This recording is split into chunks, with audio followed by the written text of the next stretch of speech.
in his state's primary. Asa Hutchinson is Arkansas's top Republican and is entering the final stretch of his term with very strong approval ratings. Yet he's been conspicuously absent from the primary campaigns. Other top GOP figures like former President Donald Trump, Senator Tom Cotton, and Sarah Sanders are frequenting the state's airwaves leading up to Tuesday's election. Sanders relying on her experience as Trump's press secretary in her bid to succeed Hutchinson. Jason Walker reporting. Health officials remain perplexed by mysterious cases of severe liver damage in hundreds of young children around the world. The best available evidence pointing to a fairly common stomach bug. Once again on Wall Street, Dow futures up 300 points. More on these stories, townhall.com.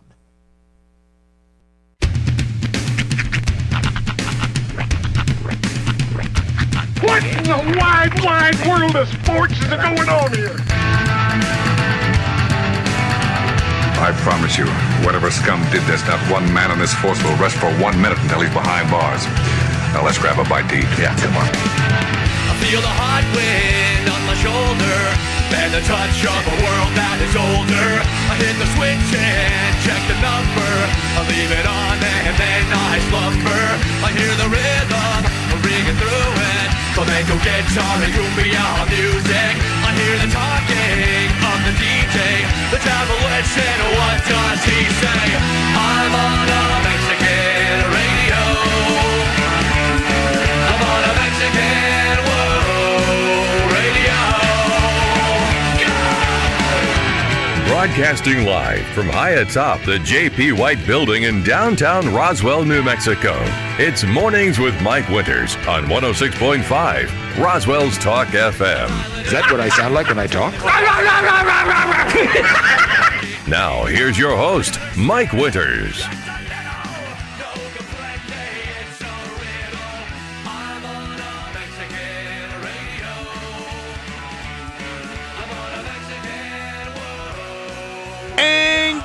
Morning, one and all. Welcome to Mornings with Mike Winters. I am he. That would be me, Mike Winters. Happy Monday. Mm-hmm. I know, welcome to Monday. Dude, it's a nice Monday, though. It is nice. I mean, when it comes to Mondays, this is a nice one. I would agree. Mm-hmm. And we had a good weekend of weather-wise, you know. It's cooler. Felt kind of like we're not, in southeast New Mexico anymore. It was nice. Got a chance of rain today. It felt weird complaining that I was so cold yesterday. Especially after last week, you were talking about ways to funnel heat through the house. I guess that wasn't a problem this weekend. It was not at all. Good. No, it was rather nice in the trailer. And actually, we went to the Aquatic Center, which officially opened up. Had their soft open this weekend. So did you get a little swimming in? Did. Went outdoors? Outside. Yeah, we were outside for a good solid 20 minutes. Yeah. And we were like, nope, forget about all of this. And we went inside, whereas outside it was warm enough, but once you got out of the water, it was just, you were frozen. You go inside, it was almost like, the closest explanation I could come up with, it was like climbing into a big vat of amniotic fluid. Like you were climbing as one does. Yes, as one does. You were climbing into like the warmth of a mother, like it was a hug. You climb into that pool and it was just like a hug embraced you. Okay. Yeah, it was nice. You feel like the cold kind of like move away in the ripples of the water. It was neat. I don't know if I want to go swimming or talk to a psychiatrist at this point. I'm not really sure. A little of both. Little column A, little column B. But it was nice, man. It was real nice. Well, cool. I'm glad you had a good time and enjoyed the pool. I was just thinking. Now, were the kids cold? Because kids don't. Kids, you have to make them. Yeah, no, I'm fine. Yeah, I had to force Rhiannon inside. Once she came inside, she was like, "No, this is much better." Yeah, yeah. Hunter liked it all immediately. Hunter didn't care. He was just cold from the get-go. Right. He just He's like, "Why are we doing this?" I'm surprised. I figured, all right, well, it's swimming. We'll do it. Well, cool. Well, good. Well, good news is I'm sure that was an anomaly for us. So you'll have plenty of opportunity to swim out there and not worry about any kind of being cold in any way, any point or shape or time. Should be a nice summer around here. Yeah, I think so. But yeah, we do have a chance at rain today. Ooh. A 50% chance. Oh, dang. I don't want to play glass half empty guy, but that's a 50% chance it won't rain too. I feel like we've personally jinxed it for the city of Roswell for the last year or so. Maybe we should just not mention it. You mentioned it once. Yeah, you personally. You mentioned it this morning once. Now let's just move on. Don't mention it again. Don't even bring it up. Well, I got to do the weather. No, you don't. Let Steve do the weather. Move on from there. You don't mention it. Let Steve mention. He's a meteorologist. You're a morning DJ. Yeah. Well, then that means I should have no impact whatsoever on the weather. One would think, but look at the drought. The only scientific solution I can come up with is it's your fault. Okay. Collectively our fault, I guess, the royal we. But the royal we. Yeah. My name's not on the show. I would laugh hard about that, but I don't trust society anymore. I don't think society is smart enough to think you're joking. It's true. Flaming torches tomorrow morning. Next thing you know, climate change is that winter's guy's fault. Get him! Gonna be pitchforks out. Walk out, your tires are slashed. How do they even know this was my car? I guess now I picture next morning there's gonna be a bunch of pitchforks and flaming torches out front, and then they're going, "You're ruining climate change." I'm gonna, "No, I didn't," and then, "You didn't," and then they leave. And they go, "No, I didn't." Okay. "No, you didn't." And then they just leave. That's how it happened in my world. Mm-hmm. But anyway, happy Monday. Yeah, we got a shot at rain. I'm gonna mention it because I think I'm supposed to. Fine. I guess. I think it's like my job, so I'll go ahead and do that. But we'll see. It's like a 50% chance of rain this afternoon. Fingers crossed.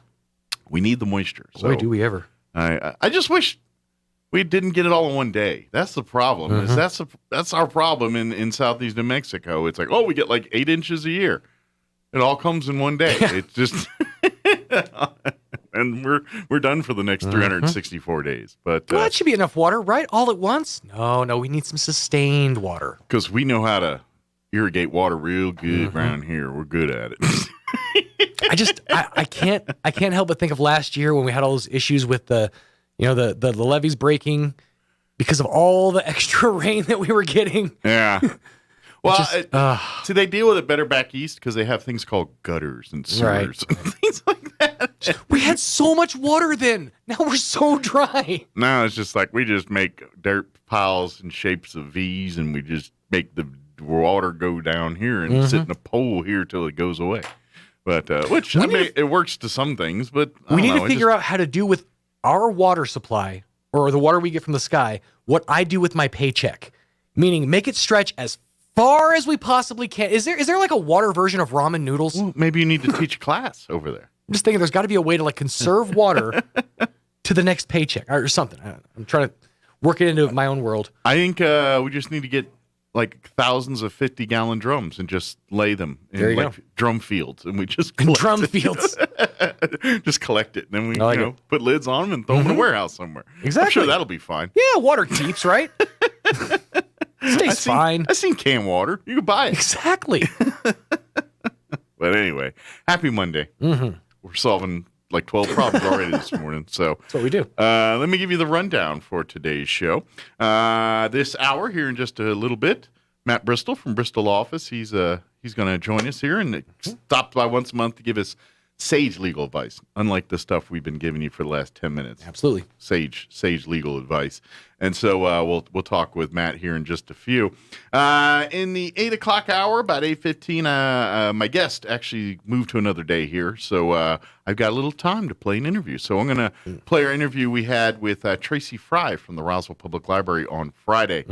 Parents, kids, families, adults of all ages. Lend me your ears. Coming up in just a few short weeks is the summer reading program. Yes. We talk all about that. So you want to sign up because reading is good. And if you want your kids to read, you got to be the example. So, That's right. So sign up with your kids and then read together with them. And, lots of incentives this year, too.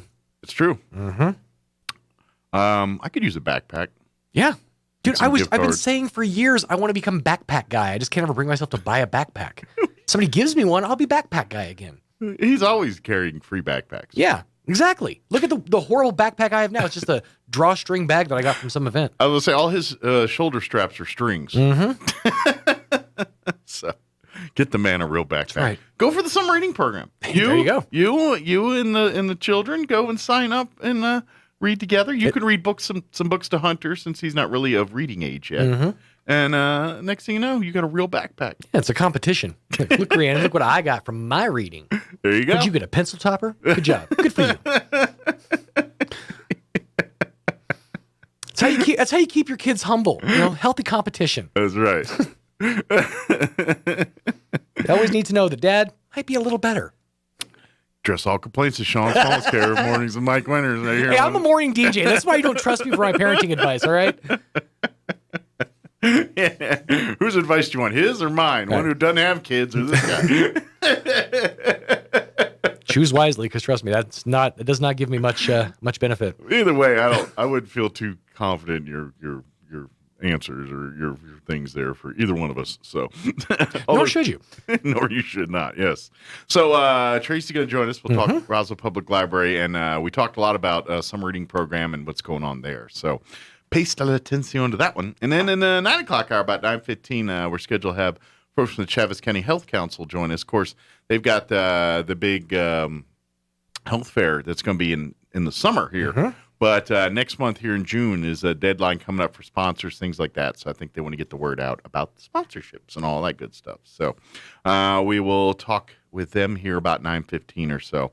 Plus, we'll do all of your features that include the news of the local, national, variety, town hall, Wall Street business updates, and whatever else we can come up with for today's show. Mm-hmm. Did you do it other than the pool? Did you have a good weekend? Yeah, it was nice. Good deal. Did a celebration for my friend's daughter's graduation on Saturday.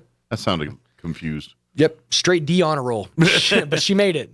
It was a real skin of your teeth situation. Well, I'm glad they have to happen. That's right. It's just weird when my cousin's brother's, sister's, uncle's graduation. So like what? Friend's daughter's grad. Yeah, but no, it was real reminiscent of my graduation because I by the skin of my teeth made it. You're not a Rhodes Scholar? You would think that, but no. So my senior year. That's not what your resume said. That's right.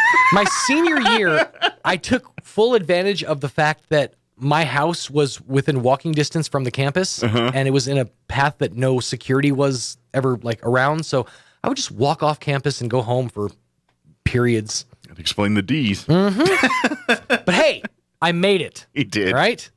So kids, that's right. You want don't end up like us. Yeah, that's right. Don't leave school. Stay in. Trust me, you don't want this life. Do better for yourself. There's so many opportunities to walk to McDonald's later on. Let's see. Yeah, my weekend was pretty quiet. Yeah, just kind of hid couple of honeydews around the house and did things. Mostly just kind of just hung out, watched some TV. I saw an HBO series called not all of it, but about half of it, called The Minx, which was interesting. Okay, it's about it takes place in the 70s, like 70, 71, and it's a woman who tries to start like a women's liberation magazine, but it ends up being like a skin magazine. Nice. For dudes. Or for women. Swing and a miss. For women. So it's kind of entertaining, though. At least the first 4 or 5 episodes have been. I wish I had the ability that you have to see something and find like check it out immediately. You could find a series or whatever and just be like, "Ooh, this looks interesting." I don't have that. I have to do research and be like, "What do the critics say? What's a YouTube video say about this?" And then maybe I'll give it a shot. Yeah. It's really robbed me of a lot of experiences. Well, you just got to like what you like and not worry about what other people think. It's not even that. It's I don't want to feel like I'm wasting my time or something. I fall asleep really easily if I'm bored. I spend all day watching TV. I'm doing nothing but wasting my time. Fair enough. I guess I just need to have that little voice in my head going, "What else are you going to do with your time, Sean? Watch YouTube?" Fair enough. Well, at least I could say what I do all day, and it wasn't watch some movie that nobody cares about. At least some of the things I have some kind of relevance to them. So, but anyway, unlike movies about Germans living on the moon on the backside there, Sarah Palin's the president or whatever that movie is. No, my problem is I get into these wormholes where I have to find out everything about a certain thing. So I jump on YouTube and just watch hours and hours of the thing I'm obsessed with at the moment. Okay. Which at the time I can't really talk about on the radio, but it's been an interesting weekend of a lot of research. Yeah, he's now going down to the rails of the Scientologies and those type of documentary series, and now everybody's out. It's just interesting to find out about the wackadoos around us, It's true. Yeah, and they're everywhere. We have a bevy of them. A plethora, if you will. Cornucopia. All right, it is 7:18. Let's go ahead and do the weather and then not talk about it. Just kidding. I'm actually going to do the weather. Ain't no superstition going to scare me. Here's your weather. I'm meteorologist Steve Hamilton with your Pecos Valley weather. Generally fair for the next few days, although we do have just enough moist air for an afternoon shower or thunderstorm today. Upper 80s to low 90s. For tonight, maybe a shower in the evening, cloudy overnight, and our lows in the upper 50s. And then a mix of sunshine and clouds coming up on Tuesday. We'll stay in the mid 80s. Looks like low 80s on Wednesday and sunny. That's your latest forecast. I'm meteorologist Steve Hamilton. Thank you, Steve. Currently 54 degrees here in Roswell. Humidity is at 45%. 54, 45. Is that a sign? Probably not. Winds are calm at the moment. Here's what they say today. They gave us a paragraph for our weather forecast. Scattered showers and thunderstorms this afternoon. Some of the storms could be severe. Mostly sunny with a high of 87 today. Winds out of the south, 5 to 10 miles per hour this morning. Later in the day, increasing 15 to 20 miles per hour. Chance of precipitation is at 50%. They're saying new rainfall amounts between a tenth and a quarter of an inch expected, except higher amounts when we actually get a thunderstorm. So we'll see what happens. Tonight, we're looking at a scattered showers and thunderstorms before midnight. Once again, some of these storms could be severe. Mostly cloudy. Overnight low of 57. Winds will be out of the south, 10 to 15. And then they're saying our chance of precip tonight is at 30%. Tomorrow we're looking at a 20% chance of some afternoon showers and thunderstorms. Mostly sunny, highs right around 80. Yeah, near 80. We might even get to 80. Who cares, right? I don't. I'm happy about that. Winds will be out of the north, 10 to 15 miles per hour. 20% chance of rain tomorrow night as well, mainly before midnight, partly cloudy. Overnight low of 52. Northwest winds 10 to 15. And then just glance at the rest of the week. Sunny and 83 for Saturday. And then Thursday, the nice temps end. We're back into the hot. Sunny and 94 Thursday. And then Friday, 101. Saturday, 103. Sunday, 102. So enjoy the first half this week while you can. It's graduation weekend, so wear light clothing. Wear clothing, but wear light clothing under your caps and gowns because it is going to be a little warm for graduation week. All right, it is 7:20. At least it's not raining. I guess that's if you want a glass half full. It looks like we're getting the rain out of the way the first half of the week here, and then so that way it looks like chances will be good that all of our graduations are outdoors and you don't have to do that move where you invited the whole family and now you're down to 6. Get inside and you're like, all right, who makes the cut? And who's going to spend the rest 20 years repenting for not making the cut? Let's see. I don't know. But fortunately, we probably won't have to deal with that because it's outdoors. All right. It is 7:22. We're going to take about a 3.5 minute commercial break. Your Roswell Livestock Report with Smiley Wooten. We'll start off with that and then a quick break. And then Matt Bristol from Bristol Law Office will join us on the other side. Don't go away. You're listening to Mornings with Mike Winters. Good morning, this is Smiley Wooten at the Roswell Livestock Auction. A good May run this week with a nice selection of all classes of cattle, especially high-quality native calves and light yearlings with condition. We expect to sell 1,350 head. Break it down like this: 125, 150 weight cows and bulls, 125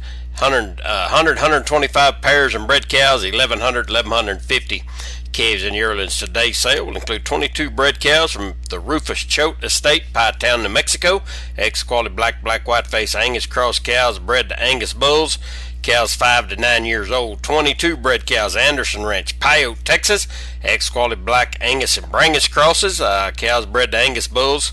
4 to 8 years old. Also, 2 registered 3-year-old Bremer bulls here today in 25 to 30 cow-calf pairs, mostly young, solid mouth. 34 calves, Mayfield Ranch, Sonora, Texas. Ex-quality black white-face Angus cross calves, thin to medium condition, 375, 500 pounds. 70 calves, NK Cattle Company, Portales, New Mexico. Good quality black white-face, red white-face English crossbreds. These cattle wean 70 plus days, 600 pounds. 38 steers, Randy Smith, Carlsbad. Ex-quality black Angus cross calves, cattle weighed 100 plus days, shots medium condition, 500, 600 pounds. 111 light yearlings, Hammond Ranch, Fort Stockton, Texas. Ex-quality black white-face Brangus crosses, long age, medium condition, 500, 850 pounds. 85 light yearlings, Heritage Ranch, Fort Stockton, Texas. Ex-quality black white-face, red white-face crosses. These are yearlings, medium condition, 500, 700 pounds. 25 calves, the Rufus Choate Estate, Pie Town, New Mexico. Ex-quality black white-face Angus crosses, thin to medium condition, 375, 500 pounds.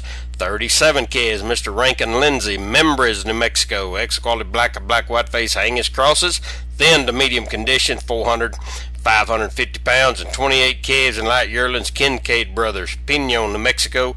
Ex-quality Brangus crosses, weaned 70 days, 500, 600 pounds. Sale time this morning, 9 o'clock. Sale pairs, bred cows 10. Be selling calves and yearlings about 10:30 to 10:45. Also, next week's sale will be held on Tuesday, following Memorial Day, and we expect to sell 1,350 head here today. This is Smiley Wooten, Roswell Livestock Auction. The Wheels of Fortune savings event is on now at Roswell Nissan, with prices slashed across the lot, like a 2016 Ford Escape priced under 17 grand, or a 2012 Infiniti G37 under 15 grand. Get a trip to Vegas and spin the wheel to win just for stopping by. A Home Depot gift card with a test drive and a toolkit or grilling kit with any purchase. And register to win a $400 Visa gift card to be given away May 28th at 1 p.m. Spin in and save this month at Roswell Nissan, 2111 West 2nd. This is Luis Sanchez, your Republican candidate for Congress in New Mexico's 1st District. I grew up in Albuquerque in a small little trailer in the South Valley and was the first person in my family to go to college and live the American dream. I've worked in the medical field for 28 years and am one of the owners of Caliber's indoor shooting ranges. I'm running for Congress because I see that American dream slipping away from the next generation. Socialists like Melanie Stansbury and AOC have inflation out of control in this country, and we have the highest unemployment rate in the nation. And those radical socialists won't stop until our country is ruined. In Congress, I'll uphold our conservative values, fight for all of our freedoms, just like I did when the governor tried to shut down New Mexico's small businesses. I am asking for your vote early or on June 7th. I'll work hard to protect your constitutional rights, secure our elections, and fight for real immigration reform to secure our borders. It's time to take our state and country back. I'm Luis Sanchez, and I approve this message. Paid for by Sanchez for New Mexico.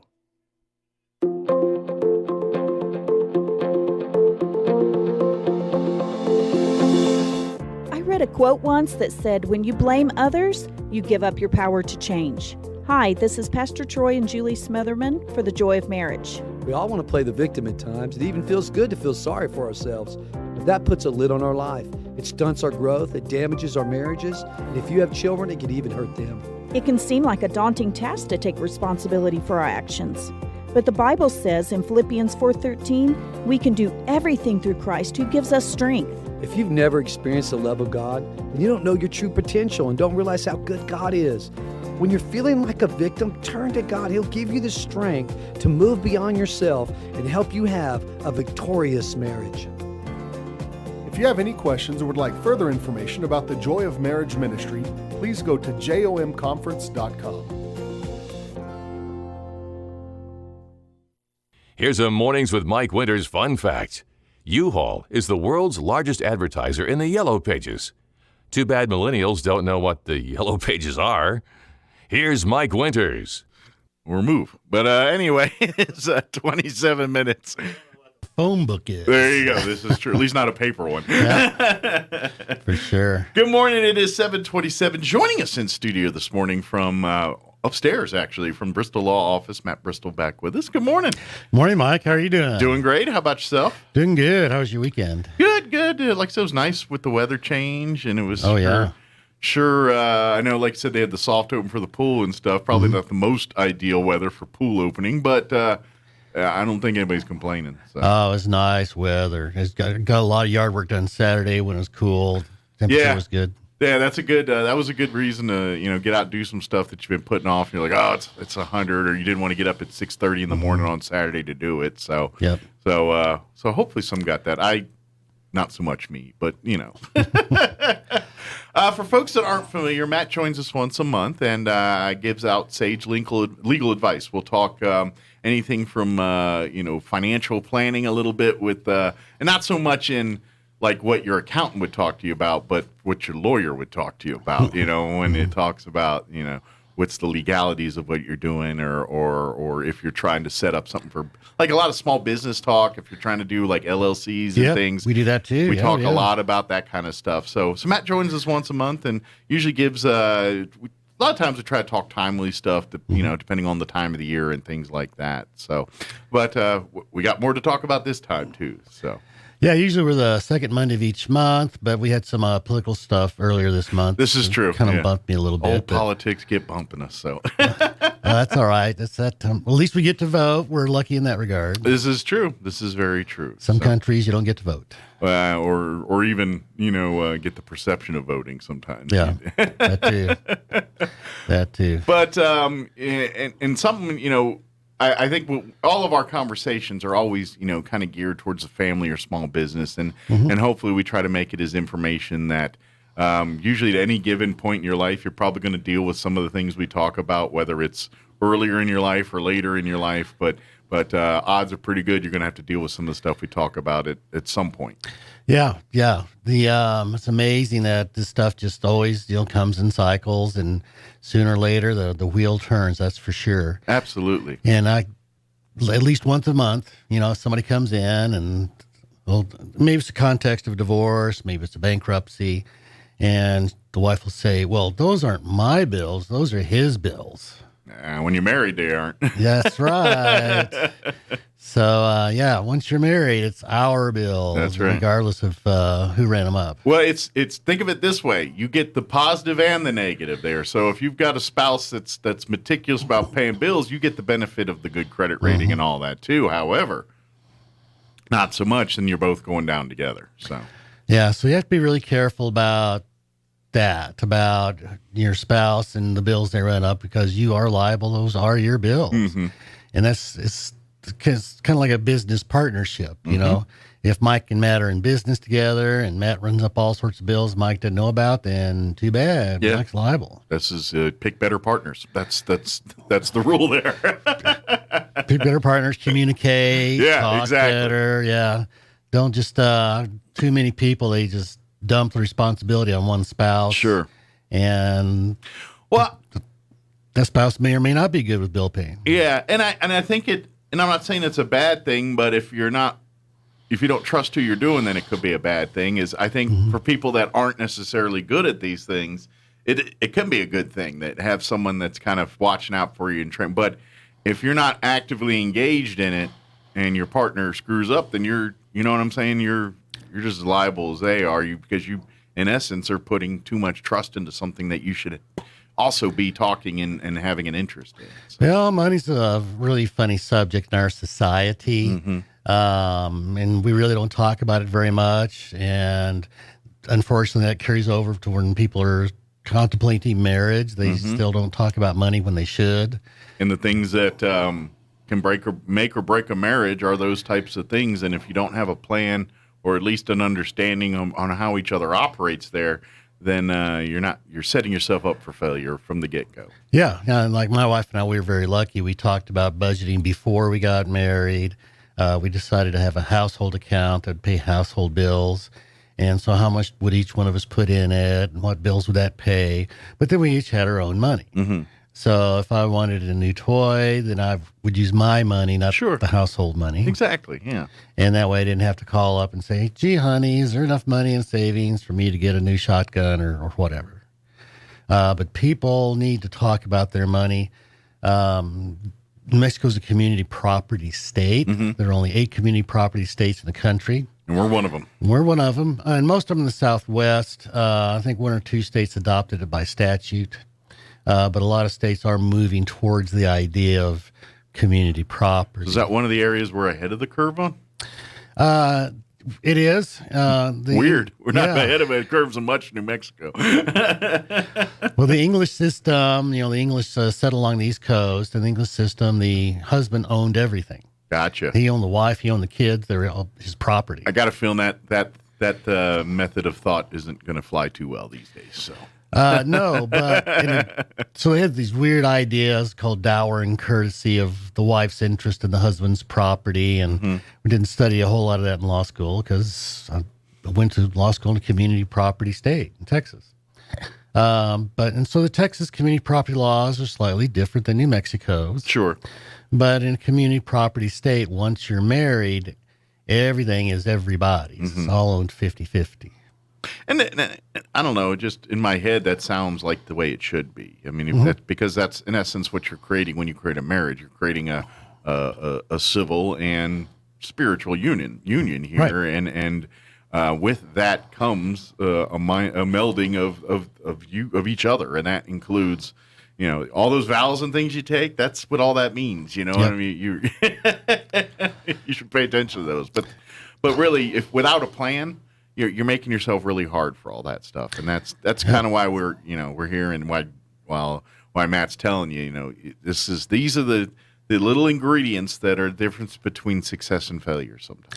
So one of the exceptions of, let's see. So anything acquired during the marriage is community property that isn't sole and separate. It's kind of a weird definition. Okay. So during the marriage, you can still acquire what are called sole and separate assets, typically by gift or inheritance. Okay. So if you're married, but grandma leaves you an inheritance, then that is your sole and separate property, but it's business-wise best to keep it separate. Gotcha. In a whole separate account. Okay. Don't meld it or mix it in with the family money or community money there. Right. It's called commingling, and sometimes you can trace the sole and separate property, but sometimes it gets commingled to the point where it loses its status as sole and separate. Gotcha. But it's just good business to keep business. Sure.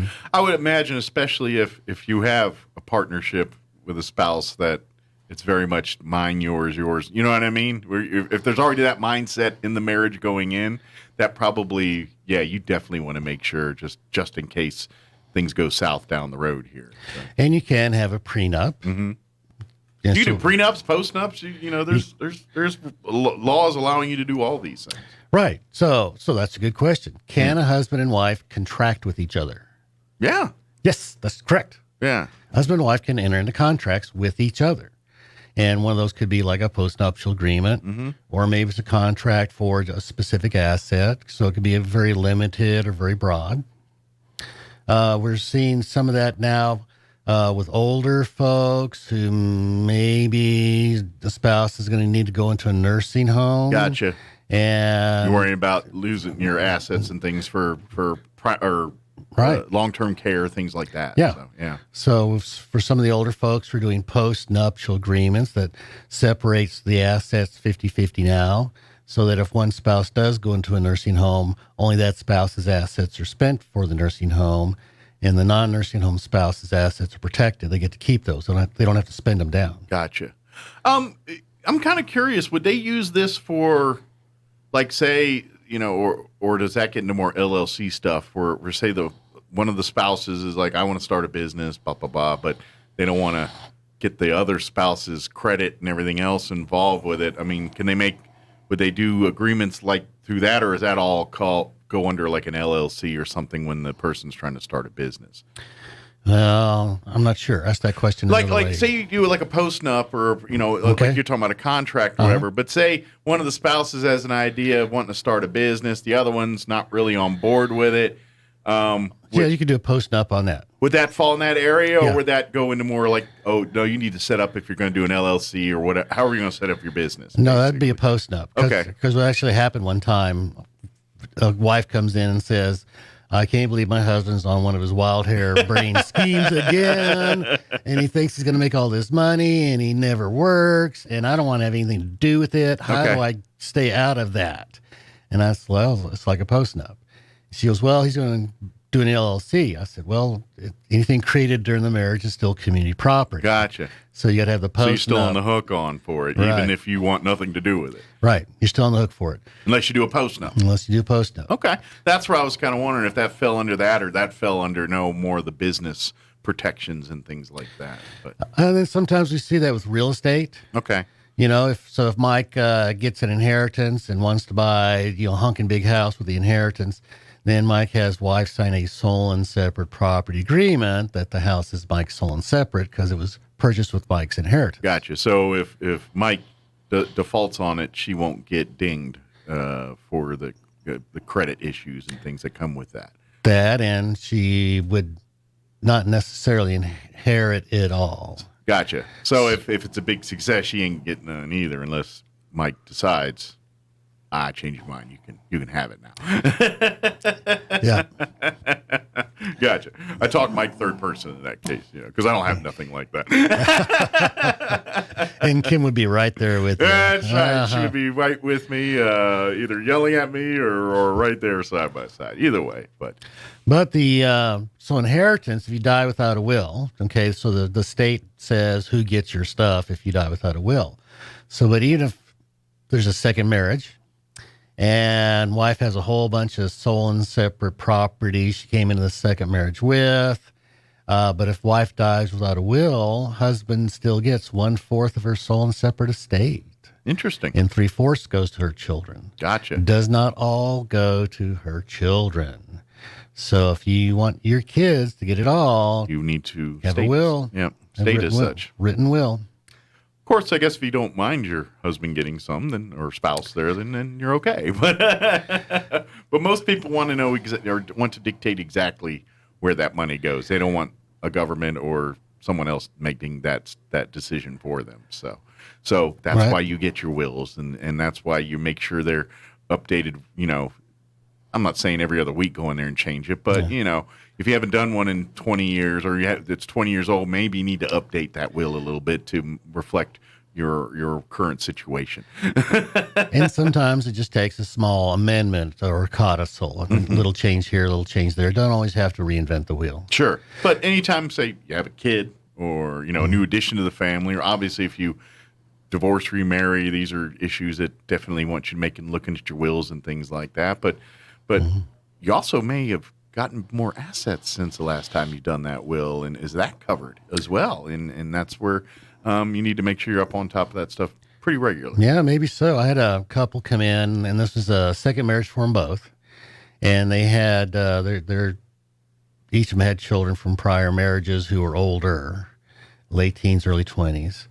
And they had, during the marriage, they'd acquired some assets together, community property, and they were talking about wills and asking me, well, how do we do this? And what if we want that? And how do we make sure we take care of my spouse? I'm going to leave it up for my spouse so they're okay, but then I want my kids to be okay. Sure.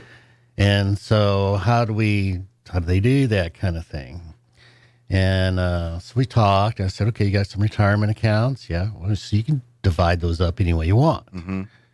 Half to the spouse, half to the kids, or all to the spouse, maybe some other asset to the kids. Sure, yeah. So I said, something else to think about is now, when they're working kids, is say, tell you what, kid, if you start saving $100 a month, I'll match it. Teach the kid how to be financially stable and on their own feet. Sure. And give them basically create their inheritance. They create the inheritance, but also understand the value of it and will respect it more when it is time to dip into it. I'm hoping anyway. Right. That's the idea, yeah. And if these kids can build enough financial security before mom passes away, then mom's done her job of making sure her kids are financially taken care of. Yeah, and in essence, what you've done is you've created some generational wealth there, and they can use that to help their kids, your grandkids or your great grandkids. That's how generational wealth works. It's by just a little smart planning over the years. And, now I know some of us are kind of, dang, why did my grandparents do this? And I'd be better off, but that's... Well, because nobody talked about money. Exactly. So now set that trend so your grandkids are going, man, grandma and grandpa really did me right by doing this. Got to teach them while they're young of how money works, how to save, how to live below your means, save the difference. I know it sounds trite, but it works. It's I'm telling you, that's the difference between, a hassle, I wouldn't say hassle-free life, but you certainly are going to have a lot less stress in your life if you plan accordingly with this stuff rather than just, live your life and then come to every emergency situation, deal with it accordingly. You know what I mean? I get mindsets. Some people have the mindset of I'm going to plan for everything, and then others, it's like they fly by the seat of their pants. Right.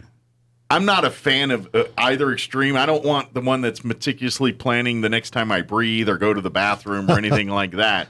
But at the same time, I don't want the other one saying, I don't know, I live where the wind blows me either. I'm kind of in the middle there. I want, I want some planning, but at the same time, I don't want, what are you doing at 8:15 tomorrow morning? And I'm like, I don't know. Well, you have to understand, the farther away you plan, the more general that plan's going to be. Yeah. And the more closer in time it's going to be, the more specific you can be. Yeah. But yeah, you can't be OCD about it. You can't say, okay, in 15 years from this day, I'm going to be on an X spot. Right. Because you just don't really know. Sure. You can say that my best shot is that's what I want. Well, I mean, you always have goals and plans. Like in 10 years, I want to be retired. Or in 10 years, I want to be the president of the company or whatever that is. But yeah, it's more general like that. It's not like in 10 years, I want to have a net worth of 1.2 and whatever it is you're trying to do. And that's, and that's where you kind of got it. Because I would guess too, a little flexibility is a good thing. I mean, if you're able to pivot and you set yourself up to pivot when those moments in life come where you have a decision to make, if a little planning allows those pivots to, it also mitigates the impact when we're like, okay, this could be bad, could be really good, but with planning, the bad could be marginally bad instead of really bad. You know what I mean? And the good can be that much better. That's either, if you plan better, it also gets you better educated when those moments you're going to take a little gamble or try to do something that maybe is a little out of your comfort zone, Yeah. So you got to be flexible. So if you have a set plan and you don't take advantage of opportunities, that's probably not a good thing. Sure. If you have no plan at all, then you're going to end up anywhere. Who knows where you're going to end up? Sure. But if you had more of a general idea plan that then you keep with an open mind, you can take advantage of opportunities. Absolutely. But I think it's a lot like playing poker. Mm-hmm. Did you ever play poker when you were younger? I have, and poorly, but yeah. Okay. All right, so you got. I have on occasion. So you got 7-card stud, right? I got a bad poker face. Yeah. Anyway. So you got a table, there's 7-card stud, and the cards are dealt, and you look at everything, and you look at your cards, and you watch how people bet, and that affects how you're betting. Sure. All of a sudden, there's a new set of cards dealt. Okay, everything just changed, and so you got to stay flexible. And as circumstances change, you have to change with the circumstances. Sure. So sometimes your best guess is based on today's certain set of cards. This is true. But if new cards are dealt and somebody changes their betting pattern, then you got to be flexible. Absolutely. I mean, think about it. When, what we're trying to get people steer towards is, starting this stuff early, before you're married or when you first get married, these kind of things. But obviously, when you're coming up with your game plan at that time, what the world's going to look like 30 years from that moment may not be what you think it's going to look like. And that's where we're talking about here is an opportunity may change or a technology or, like I'm just saying, I'm pretty sure Matt Bristol didn't know a thing about cryptocurrency when he was courting his wife. You know what I mean? And they're dating. And now that, so, obviously they're not planning for something like that there. But, nowadays you might, maybe that's something I'd look at to invest in. But either way, to plan back then, he gives him the ability to research that now, is what I'm saying, if that makes sense. Yeah, that makes sense. Mm-hmm. I think for young adults, another thing to be flexible about is since 2009, we've had low interest rates, rising stock market, buy the dip, it always comes back, and all that is changing now. Mm-hmm.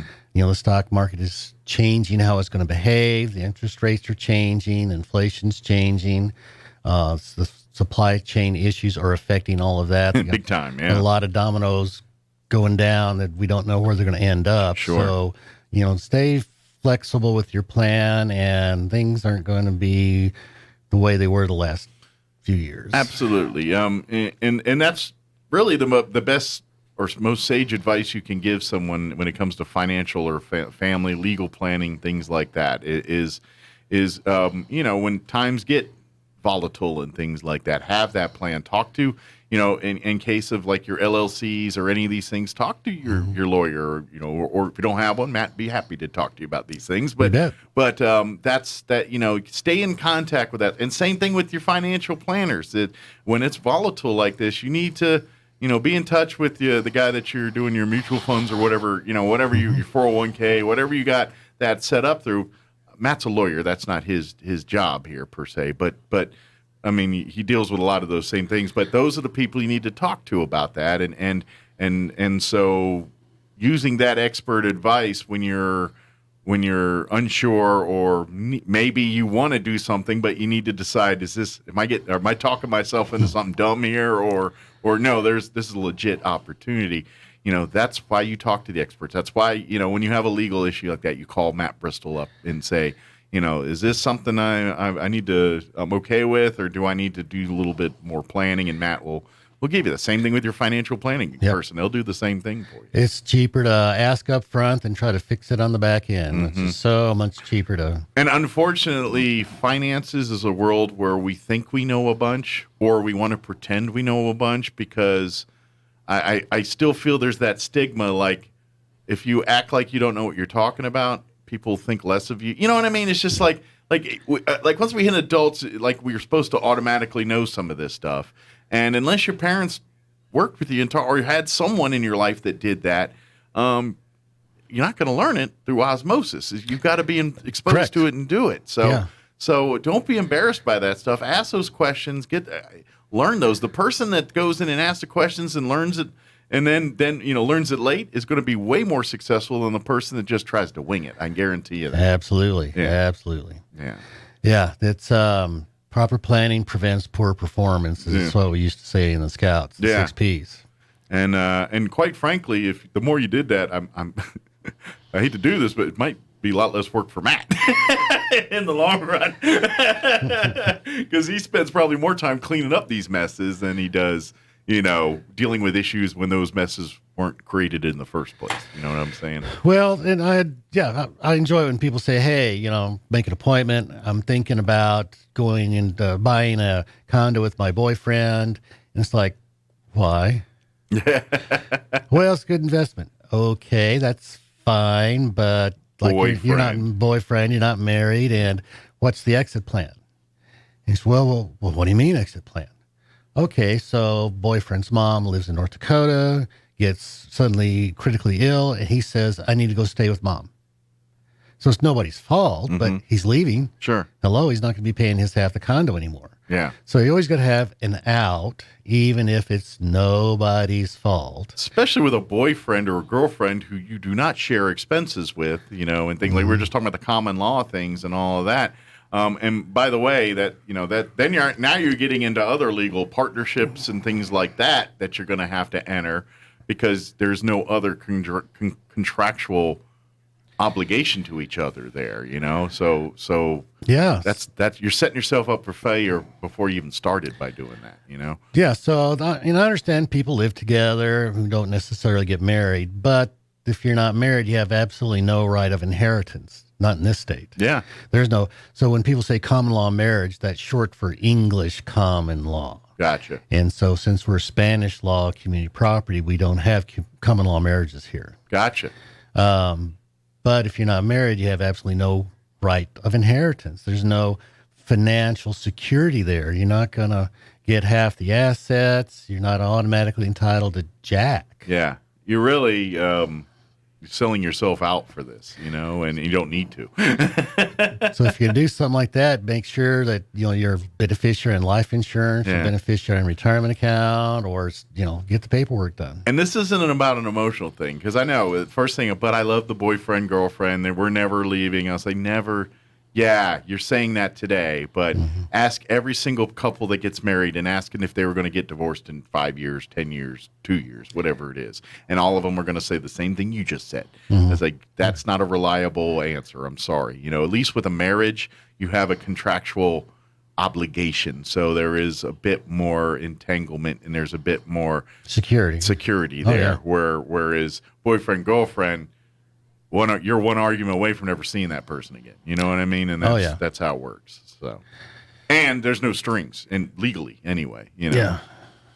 Unless you've been to, I guess, you get into that California common stuff. And all there. I don't know what that stuff is. But that's in California. Yeah, that's in California. I just saw the time. We're running a little short on here.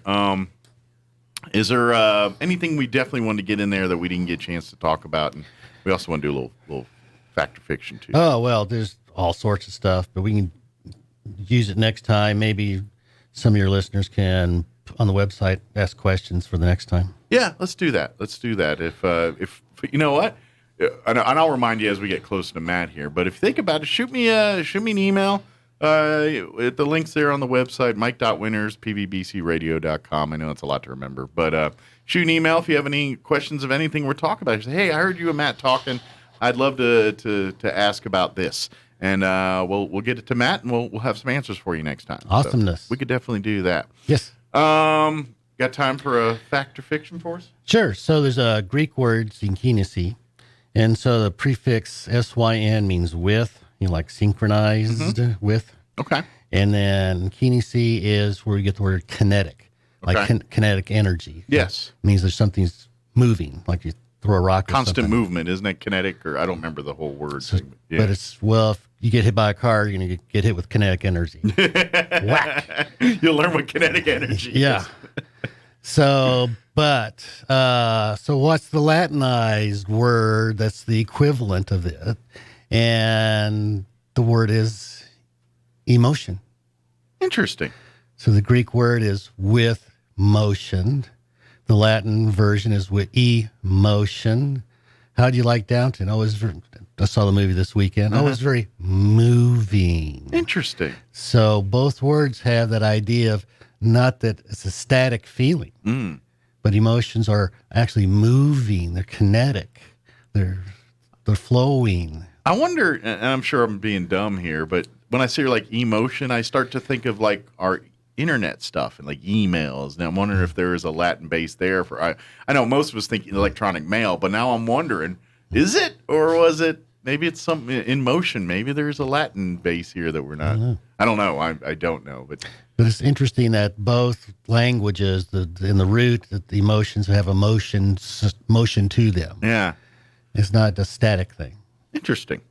Very cool. Well, fiction and fact. Absolutely. Of course, if folks, if you have any questions, and of course, if you can't wait until next month to get your questions to Matt here, and you've got some more pressing stuff, Matt will be happy to help you and your family with any of those questions for family law, setting up LLCs, stuff like that. He can help all of those kind of things. Absolutely. BristolLawOffice.com. Give us a ring. Come see us. Absolutely. Yeah. BristolLawOffice.com. Set up an appointment, and he'll be happy to sit down and talk with you and find out if you need to do some lawyering for you, or if it's just a matter of, no, fill out this form and you're good to go. So. All right. Thank you, Mike. Enjoyed it. Have a great day, and enjoy the cool weather while we got it. Sure will. Thanks. Hopefully get to maybe do a little outdoor stuff this week before. Hopefully there's not too many court cases weighing you down. So. Thanks, Matt. Thank you much. All right. It is 7:56. Let's get you into Wall Street and Chaves County sports updates before we get you into news. It's time for the Chaves County Sports Report. Well, the baseball season is over for NMMI. It was a great year. The Colts' first state baseball championship ever, and the honors shall flow accordingly. The all-star baseball teams have been announced. For 1A through 3A, these games will be played in Rio Rancho at Cleveland High School. A single game on Friday, June the 3rd, that starts at 7 o'clock, and then a doubleheader on Saturday, June the 4th, that starts at 10 a.m. And NMMI has a couple guys on it. How about Louis Patron, the ace pitcher for the Colts? Sure, he's on there, and his battery mate, Jose Borrello from NMMI at catcher. Both of those guys were selected to the North, we used to call them North-South All-Star games teams. Now they're red and green teams. The Sports Report brought to you by DSI. Call DSI for all your office technology needs. I'm Eric Butler at Roswell Talk FM 106.5. With the Wall Street Business Report, I'm Bill Alexander. Tesla and SpaceX CEO Elon Musk has denied a claim of sexual misconduct by a flight attendant contracted by SpaceX, who worked on his private jet in 2016. A report by Business Insider said SpaceX paid the woman $250,000 in severance in 2018 in exchange for her agreeing not to file a lawsuit over her claim. Netflix has agreed to pay more than 55.8 million euros or $59 million to settle a tax dispute. The payment covers taxes, penalties, and interest from October 2015 through 2019. The streaming service also established an Italian legal entity this year, which will determine its Italian tax burden. Prosecutors said the investigation was triggered by the physical presence in Italy of technological infrastructure, including 350 servers aimed at producing revenue. For the Wall Street Business Report, I'm Bill Alexander in Washington. When you're not feeling well, the last thing you want to worry about is how soon you can get in to see your healthcare provider, or even finding a provider if you don't have one. Well, now you can feel better, knowing that the Loveless Healthcare Center in Roswell offers appointments for when you're not feeling well, or for checkups, annual exams, or any chronic issues that need attention. To schedule an appointment or to find a new healthcare provider, call 575-625-3222 today. I have a snake for your drain. You might want to step back. Oh no, baby. All AC units moke a little. Is normal. Oh no, baby. Haha, now your sprinkler system's strong like bull. Come on now. Don't let any fool work on your plumbing and air conditioning. Fergalicious. From clogged drains to sprinkler systems, Fergie's Plumbing and Heating is on the job. And who are you going to call for air filters and spring servicing on your AC unit? Fergalicious. Call Fergie's today, 622-2660. Nothing but love. Fergalicious. Here's a Mornings with Mike Winters fun fact. Turtles can breathe through their butts. This hour from townhall.com. I'm Rich Thomason. President Biden issuing a stern warning to China regarding Taiwan. The president, now in Japan, says the U.S. would respond militarily if Beijing invaded the self-governing island. We agree with a one China policy. We signed on to it and all the attendant agreements made from there. But the idea that it can be taken by force, just taken by force, is just not appropriate. It will dislocate the entire region and be another action similar to what happened in Ukraine. Mr. Biden also talking about the economy, both globally and here at home. President Biden launched into a new trade deal with 12 Indo-Pacific nations aimed at strengthening their economies, as he warned Americans worried about high inflation that it's going to be a haul before they feel relief. The president says he does not believe an economic recession is inevitable in the U.S. Our GDP is going to grow faster than China's for the first time in 40 years. Mr. Biden, speaking at a news conference after holding talks with Japan's prime minister, acknowledged the U.S. economy has problems, but he says they were less consequential than those the rest of the world has. Bernie Bennett reporting. It's Europe to the rescue. The first plane load of baby formula from there has now arrived here in the U.S. First of several military flights delivering formula aimed at easing a shortage that has sent parents scrambling to find enough to feed their children. Vaccine maker Pfizer planning to seek federal authorization to offer the COVID vaccine to youngsters under the age of 5. It plans to submit data to regulators later in the week. The FDA already reviewing data from Pfizer rival Moderna, which hopes to start offering 2 child-sized shots by the summer.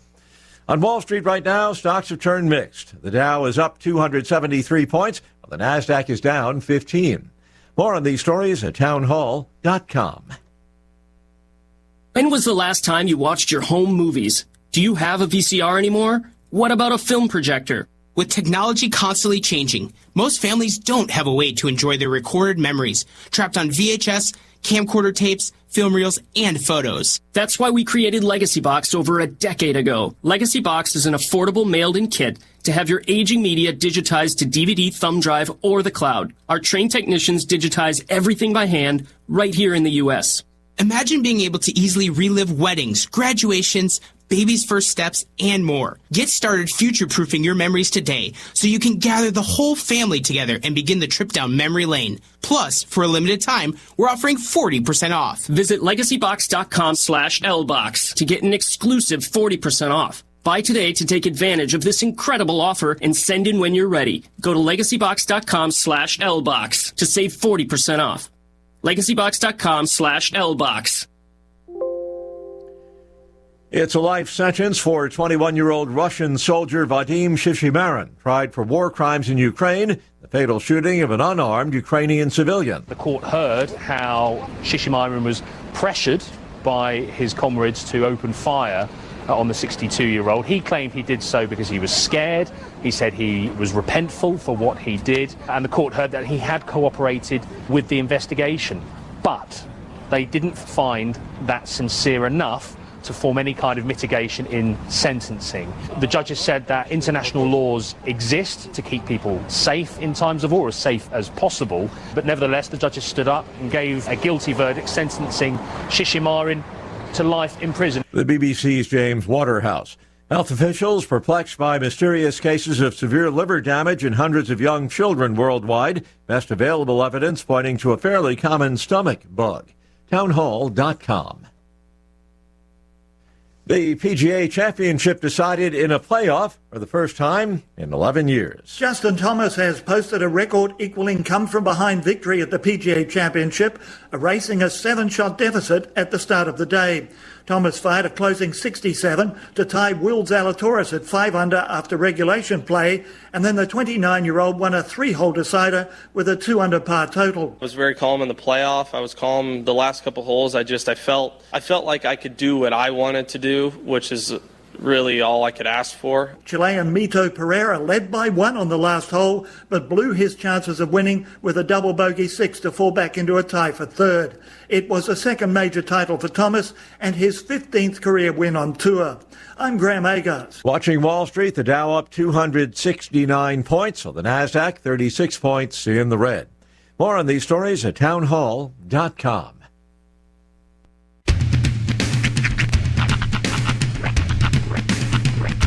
What in the wide, wide world of sports is going on here? I promise you, whatever scum did this, not one man in this force will rest for 1 minute until he's behind bars. Now let's grab a bite to eat. Yeah, come on. I feel the hot wind on my shoulder and the touch of a world that is older. I hit the switch and check the number. I leave it on and then I slumber. I hear the rhythm ringing through it. Flamenco guitar and cumbia music. I hear the talking of the DJ. The travel listen, what does he say? I'm on a Mexican radio. I'm on a Mexican radio. Broadcasting live from high atop the J.P. White Building in downtown Roswell, New Mexico. It's Mornings with Mike Winters on 106.5 Roswell's Talk FM. Is that what I sound like when I talk? Now, here's your host, Mike Winters. And good morning. It is 6 minutes after 8 o'clock. Welcome to hour number 2. The Deuce. Of Mornings with Mike Winters, right here on 106.5 Roswell's Talk FM. Happy Monday, everybody. Mm-hmm. Possibly rainy Monday. Yeah. That makes me a little happier. It really does. It's kind of nice, sunny. Doesn't look too cloud-laden out there right now. A little haze out there. A little bit. It was funny. I was driving by the car wash up north last night, and I couldn't help but think about what you had mentioned on Friday. And I saw the giant line of cars waiting to wash their car. I thought, I wonder. What if that was us? What if that was our advice? That I know it's not. The car. I know it's not, but I like to tell myself it is. Right in my head, maybe. That's right. Maybe. Sometimes I do these little thought exercises to make myself feel more important than I actually am. Yeah, you know, it's good to do that. That's right. I like to do the same thing. Some people do things to keep themselves humble. I do things for the other reason, or to go the other way. Like, all right. So I watched the debate Friday night. Right. And I'm not going to lie, I had an exact moment, and I pointed out to my wife, who gave me, like, yeah, I'm sure that's what happened. Mm-hmm. Ron Ketty said something in his debate that I know I said to him, word for word, right here in this studio. Really? Yes. Okay. And he gave it as an answer in the debate. And I'm like, I'm sure he thought this on his own, but there is a part of me in the back of my head saying, I'd like to say I influenced him with that line. I like the fact that I'm really good at turns of phrase, and I can take what somebody's ideas and make them like creatively sound better, like, as a presented on a platter to you or whatever. Just, through like wordplay and stuff. So I think maybe he had the idea and the concept, but the way you worded it, he's like, I like that. I'm going to use that. What was it? It was talking about oil and stuff. Okay. And I was like, it's better to get, our oil here where it's regulated than going to get Russian oil from Russia and Iraq where it's not regulated. And that kind of said, and he was like, yeah, exactly. We were talking about that here. I remember in our conversation. And then he brought that up as a point, almost verbatim, during the debate. And I was like, just sitting there sipping something. And I looked to say, Kim, I bet yeah. And she's like, whatever. I influenced the gubernatorial race, all right? I'm somebody. I'm somebody.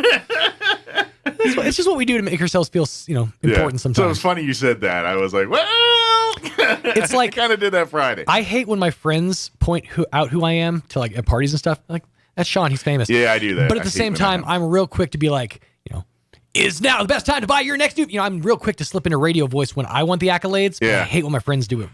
I hate when that happens to me. Like my wife on occasion we'll be talking. She's like, he's the. I'm like, stop. I got a good one this weekend actually. Yeah. I went to a going away party for my friend who graduated, and her older sister is actually got married, and her husband are moving to California, so it was kind of a dual party thing. Okay. So Jessica, the older sister, was introducing me to her friends as this is Sean Smalls. He used to be famous. Dang. Yeah. That ain't right. Nah, it's cool. I think you got a big audience on your station now. I was famous at the other station. Now I'm just that guy that tells you it's the best time to buy your next new vehicle. That's the kicker. Well, fame's all relative. Yeah. It really is. It is. Yeah. I had my 15. I'm good. It's always think of the old Clint Eastwood, you're a legend in your own mind. Darn right. Kind of line kind of deal. But good morning, Roy. Yes. I was just going to say, you should wear a paper bag over your head that says, I'm not famous anymore, like Shia LaBeouf.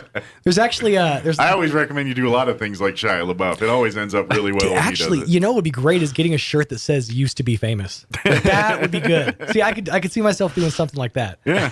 That'd be good. Well, because you could find Almost Famous because they made a movie called Almost Famous, but Used to be Famous would be a newer one. Where's a guy on this on the pro wrestling program I watch who for the last year has been basically hiding in the audience with a box over his head that just says underrated over it. Has he been revealed yet? No. I know we all know who it is, but no, the reveal hasn't happened yet. Oh. It's Captain Insano. It is. My problem with all these theories is where are you going to get these brown paper bags of which everyone speaks? Go to the store. They don't have them anymore. It's all plastic. No, yeah, at the checkout, but you can buy paper bags. That fit over your head? Sure. Or just ones you can put your sandwich in? All shapes and sizes. Like big ones?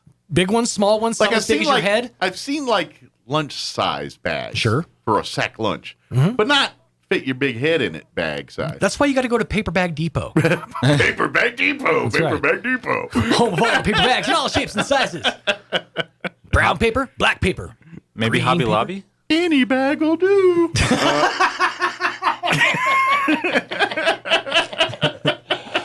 Oh, that's funny for a reason we can't talk about on the radio. That was a little inside baseball.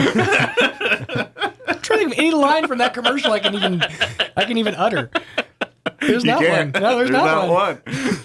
Ring Emporium and Warehouse. Close I came was what I said. So just go look up Mr. Show. You'll understand what we're talking about. Hey, that show. I love me.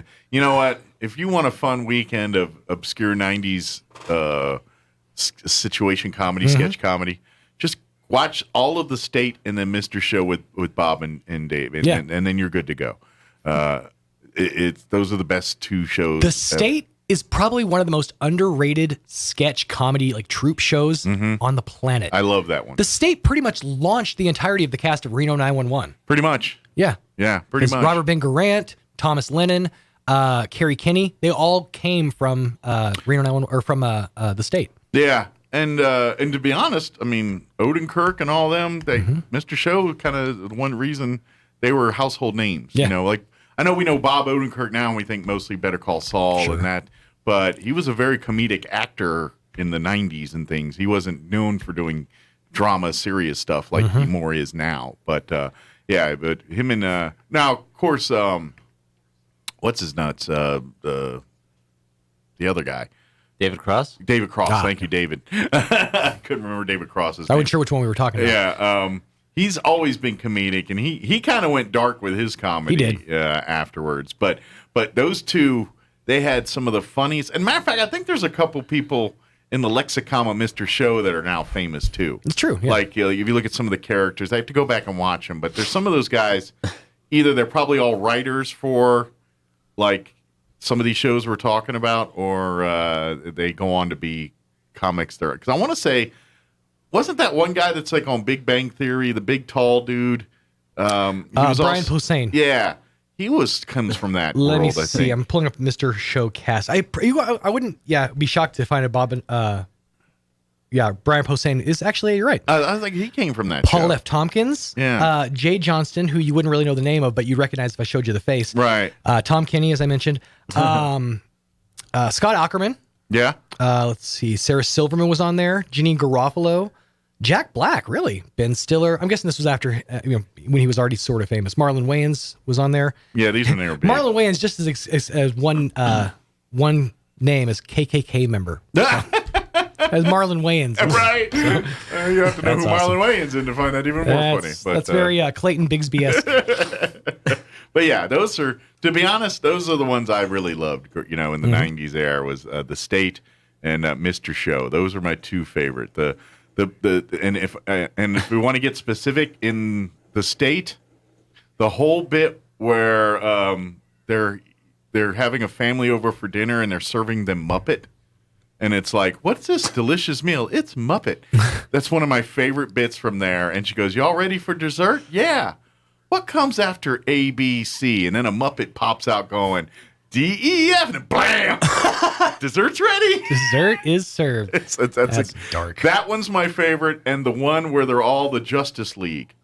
And they keep making fun of Aquaman. And that one is so, Aquaman, you could just go play with yourself. It's just funny.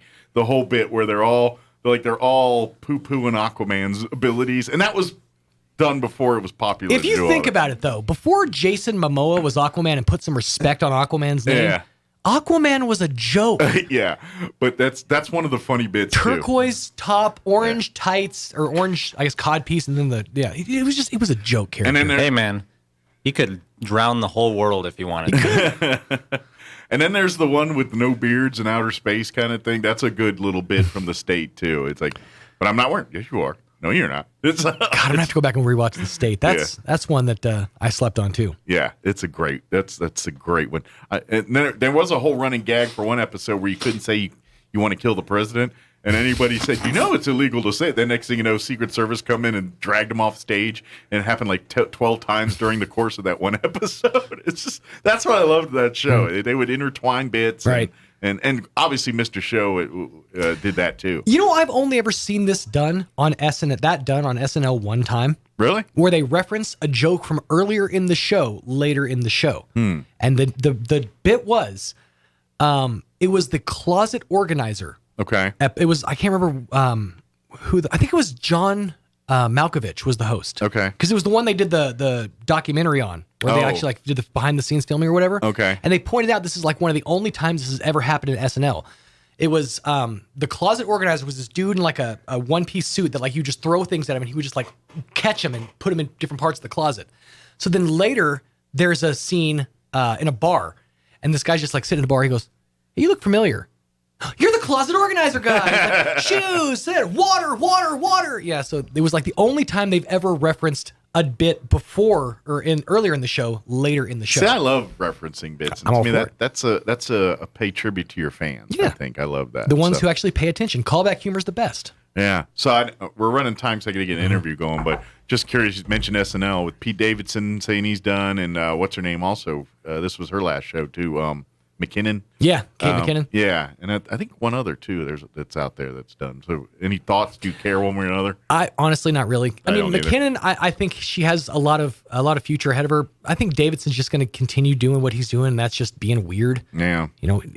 He's okay. His stand up is okay. He's sort of funny, but yeah, he'll be fine. Yeah. He's just going to continue to date wildly attractive women. Just graining, like your whole bit of doing the opposite of what everyone else does only plays for so long. It's true. And then it runs its course. And I've got a feeling he's going to run his course with that pretty quick. The joke this morning was Pete Davidson is moving on from SNL. He's going to continue to remove the energy from any other TV and film projects he will be in for the near future.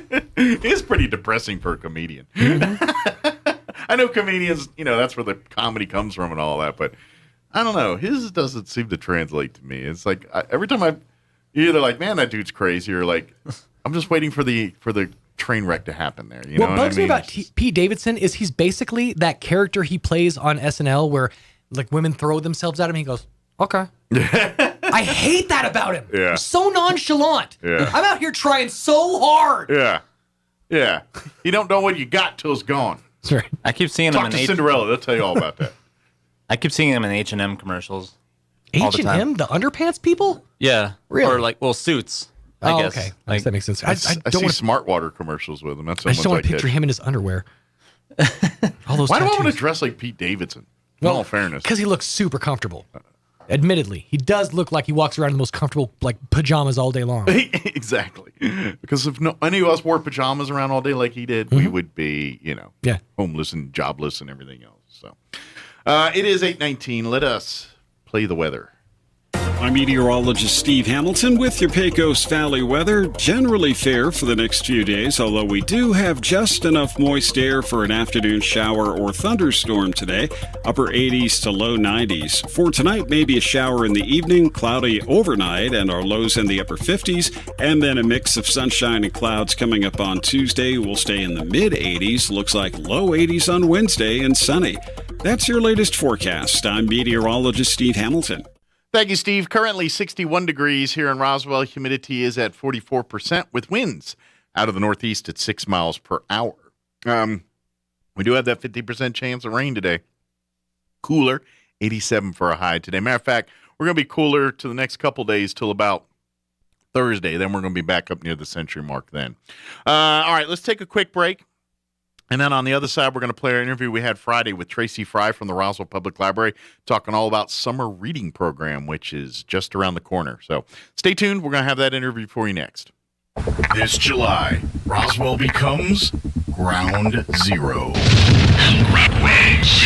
I'm Clyde Lewis, and you're listening to Ground Zero. The International UFO Museum and Research Center, in conjunction with Roswell's Talk FM, are bringing nationally syndicated radio show host Clyde Lewis to Roswell for the 2022 UFO Festival. Clyde will be broadcasting his show Ground Zero live from the International UFO Museum on Friday, July 1st from 8 to 11 p.m. Join Clyde as we celebrate the 75th anniversary of the Roswell incident. The truth is out there. Have you been dealing with stress or anxiety lately? Don't let that stop you from getting the dental work done that you know needs to happen. Hi, this is Dr. Sarah Usher with Carabelli Dental, and every day we help people just like you have a relaxing and pain-free experience with IV sedation. Just imagine a dental experience where you don't remember the needles or the drills. If that's what you're looking for, we can help. Let us ease your stress and create the best dental experience ever. Come see the team at Carabelli Dental at the corner of 9th and Main, or call 622-4455. You know, there's something magical about homegrown tomatoes.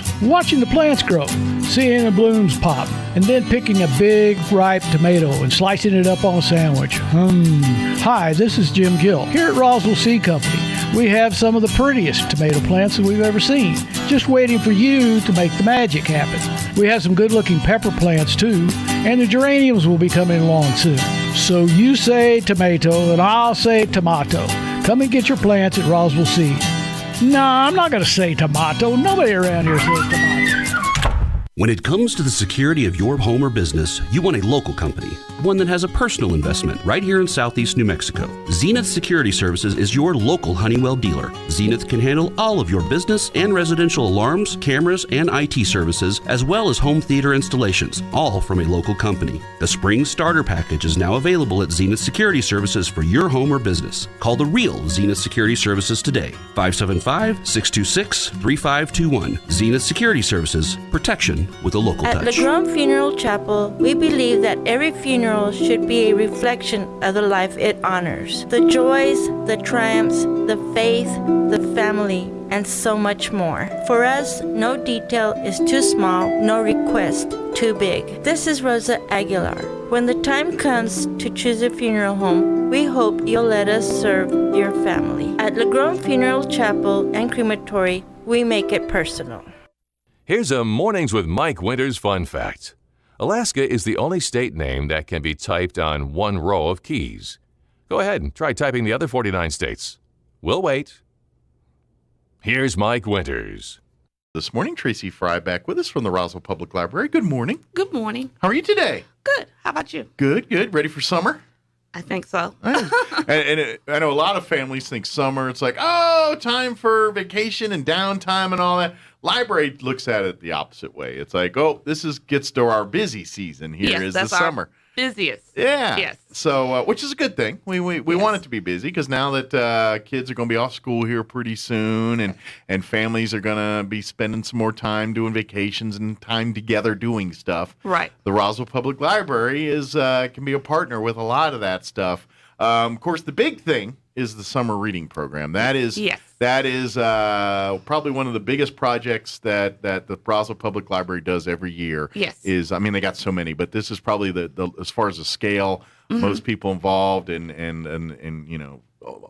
actual participation and things like that. This is the event that most people look forward to is our summer reading program. Yes. So yes. It is happening once again this year, and it's we're just a couple weeks away from it starting here, right? Yeah, June 6th is our kickoff. Good deal. And is it work like years past? A little different as far as the reading requirements and all that, or is it a little different this year? It's similar to years past. Okay. June 6th will be our kickoff, where you can come in. That'll be the first day you can come in and actually sign up. Okay.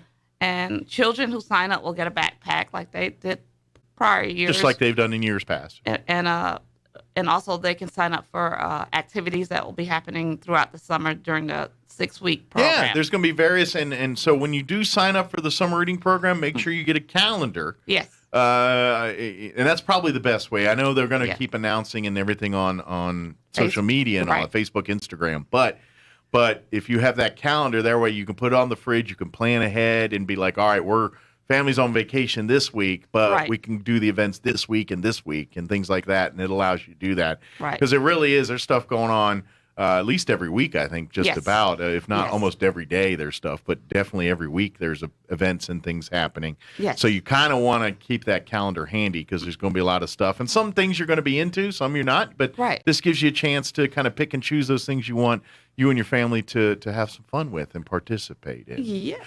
But I want to get people to sign up for the reading program because it's great for kids. But here's the thing. Summer reading program is not just for kids. No, it's not. The adults are encouraged and recommended to sign up for summer reading program. Yes. Now, it's a little different. We're not going to be giving you pencil erasers and prizes that, your prizes will be more appealing to you, the adult. Things like meal gift certificates, stuff like that. Well, we're going to give out gift cards every week for the adults. So if you sign up as an adult for the summer reading, you'll get a raffle to fill out each week that you come in and check out a book. Okay. One per week, and then we'll choose, and you'll get a gift card. Okay. Perfect. Now, of course, if and the idea is, sure, we'd love to give you a little something for reading, but the idea is to encourage you to read, to find things you want. But really, we love it because it now gives parents a chance to kind of do the program with their children. Yes. And that's kind of, if you don't have any kids, no biggie. Come do the adult program and pick. As long as you read books out of the library, you're in it. It's part of it. Just check out some books and read them and turn in your numbers every week. But if you want to kind of motivate your children to get involved and participate, then you, the parent, can sign up and say, we'll do it together. Yes. And the good news is if you have children that aren't really of reading age yet and you read them stories at night and all that counts for your reading time, their reading time. So you don't have to make it an extra time-consuming event. Right. You can kind of incorporate it into your family activities already. Yes. But that also being said, people take vacations, they go to the beaches, they go to various places, and you're spending a lot of time on planes, cars, or sitting at a beach. I don't know about you, but sitting on the beach here under an umbrella with a book that you really like, that's something a lot of people enjoy. Use this as that opportunity to maybe, all right, I'll go to the library and check out some books I normally wouldn't buy or maybe something, and I'm going to take them to the library or take them to the beach with me. Or they can, if they have the device, they can download. Oh, yeah, like your Kindles and all that, and use your technology. Yes. Because in case you didn't know, you can utilize a lot of library resources online that have nothing actually to do with being a book in a library. There's a lot. I mean, now, that being said, I want you to go in the library and utilize it. But if you've got a library card and in good standing, you could utilize a bunch of resources and never technically set foot in the Roswell Public Library. Things like getting audiobooks or music or movies or needing help with, like, I know people are not going to be thinking as much about this right now, but they will pretty soon. Tutoring and stuff for school, for both elementary, high school, and college, right? Yes. It's the gamut. It's not just one. Right. So those are resources. And again, they don't cost you one penny. It's all free of charge.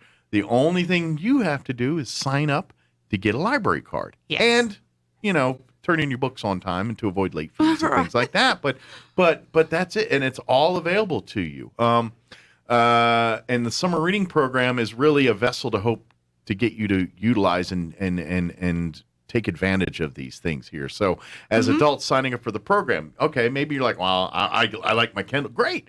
Yes. The Roswell Public Library has a great resource library of your online Kindle reader books. Right. Whatever you use. I know there's competing companies out there. Kindle's kind of like Kleenex now. Everyone's just kind of, I know there's other ones, but it's kind of, that's the one we all know what you're talking about. And so if you got one of these e-readers or whatever they call it, I don't even know the technical name of them. I just call them Kindles. Yeah. They know what you're talking about. Then you do that, or like you said, maybe your music. You're like, hey, I'd love to get. They've got MP3s and things that you can download and utilize for your trips or whatever. Right. And all that, and then of course, exposing your children to these same resources and getting them in there. And so, the idea is like, mom and dad doing something kind of cool. The kid's like, what do you do? Can I do that? Sure you can. Grab a book. Right. Here's one here. Maybe not my book. My book's for me, but you grab this book. You know what I mean? And that way, so mom and dad can read their, romance novel or mystery or whatever they're into. Well, the child gets something more to their speed. So. But that's what the reading program is. So let's just kind of highlight some of the events some of the big events that are planned during this summer reading program. Yes. Okay. So Monday, June 6th is our official kickoff. Okay. So it's between 11 a.m. 1 p.m. You come in, you sign up your kid, you can sign up yourself also. Okay. They'll get their backpacks and they'll be told exactly what they need to do the with summer official reading. rules and requirements to complete the summer reading program. Correct. Gotcha. And then after they choose their books, the children will get to choose something from our treasure chest. Okay. And then also that day we will be giving out snow cones. Nice. So it'll be hot, I'm sure, because every day here in Roswell, it's New Mexico. It's a balmy. It's June. Yeah. If it's not hot, I'll be very surprised. If something's wrong. And I'll eat the snow cone anyway because I'll be happy. Yeah. So if you come in between 11 a.m. and 1 p.m. on June 6th, Monday, you'll get a snow cone. And then the next big event is going to be that following week on June 15th at 11 a.m. and 2 p.m. We're going to have a puppet show. Nice. And it's the Rocky Mountain Puppets with Megan Casey's going to do it, do the program. Okay. Have they been back? Have they been here before? Or is this their first time? No, they've been here before, but I wasn't with the library It's at the time. been a couple of years, but they've been to the public library, and I'm sure some people may have seen some of their shows from years ago, but they're back and got some new stuff for you. Right. So. Cool. And then, so they're going to have two shows on Wednesday, June 15th, 11 a.m. and 2 p.m. You just come in. You don't have to register. Are they both the same show, or are they Yes. two different shows? So either one you can come to and or go to both, I guess, if you want, if you really like the first one. Whatever works in your schedule, Sure. yes. But it is first come, first serve on these. Right. So. And then when it's full, it's full. Yes. And then the following week on June 23rd, which is a Thursday, at 10:30 a.m., we're going to have one show. It's going to be the Pirate Dogs of the Sea. Okay. And it's going to be a pirate. The doggies are going to be there doing a little show. Is it about kind pirates. of let's see, and this is, I don't have kids, but I know because I have nephews that are huge fans of the Paw Patrol. Oh. Is it kind of like a pirate version of Paw Patrol? No. Okay. No. I don't know. I'm just guessing. I'm taking guesses here. They're hunting for treasure upon the 7 seas. Okay. When they become shipwrecked. Nice. Okay. Very cool.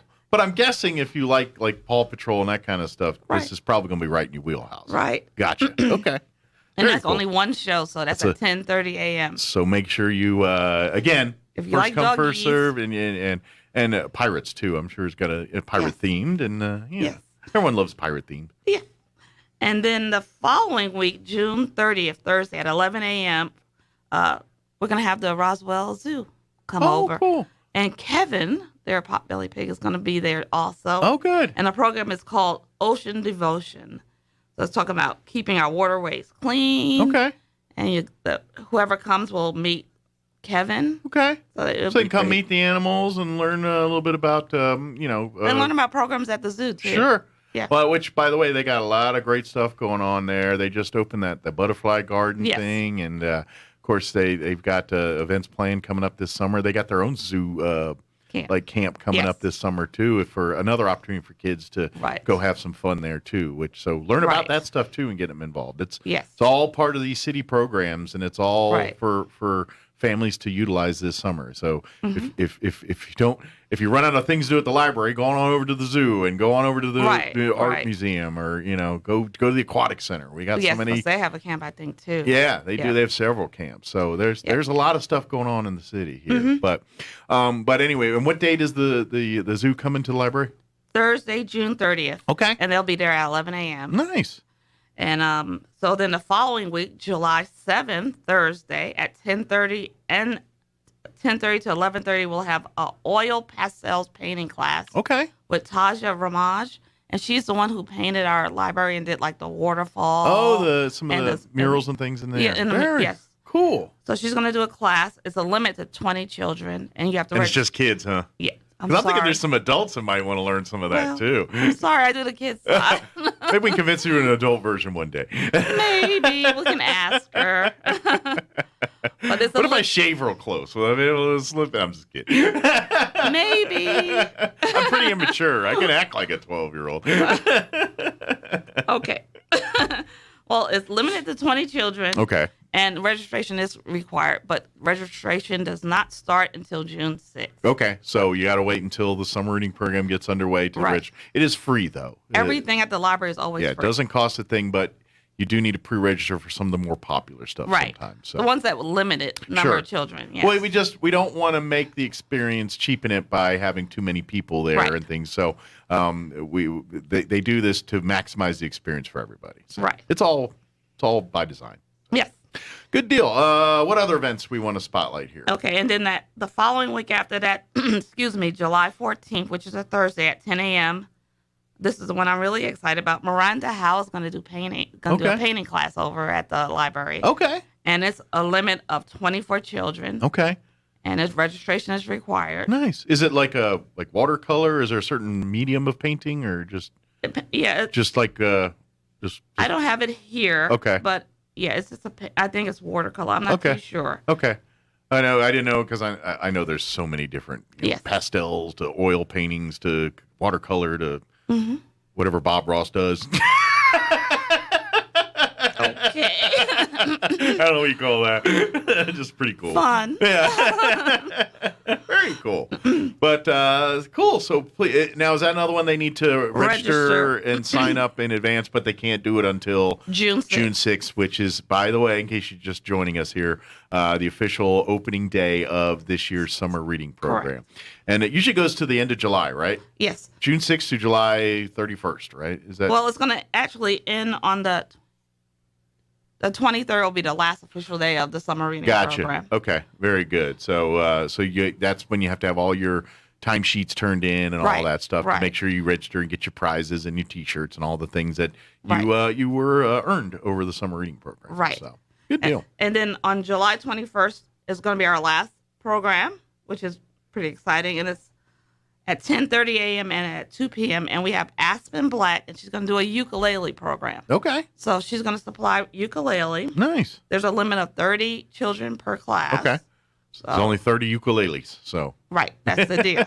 Or is it ukulele or whatever they say the way you're supposed to? I don't know. You corrected me. I don't know. I've been saying it wrong all this time. Well, I watched a TV show. It was a sitcom, and they brought a ukulele in, and then the guy in the thing said, actually, it's pronounced ukulele. And I was like, ooh. Excuse me. Exactly. So I was like, So question one, is it ukulele? Is it uka?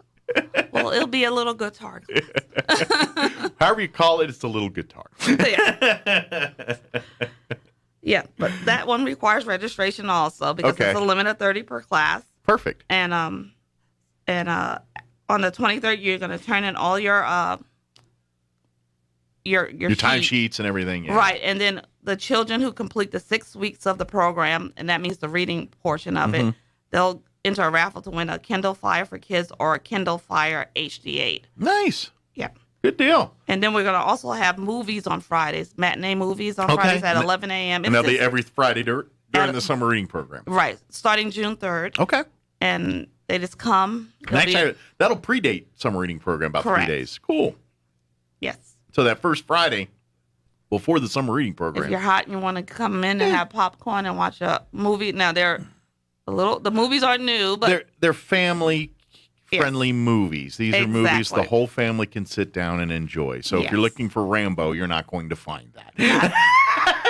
No, you're not going to find Rambo, but you will. But we're going to, since they're going to have the UFO Festival, we're going to do July 1st. We're going to have Independence Day, the one with Will Smith. Oh, okay. The first Independence Day. Right. My opinion, the better of the two. But that's just me. But that's just your opinion. But I agree with you, though.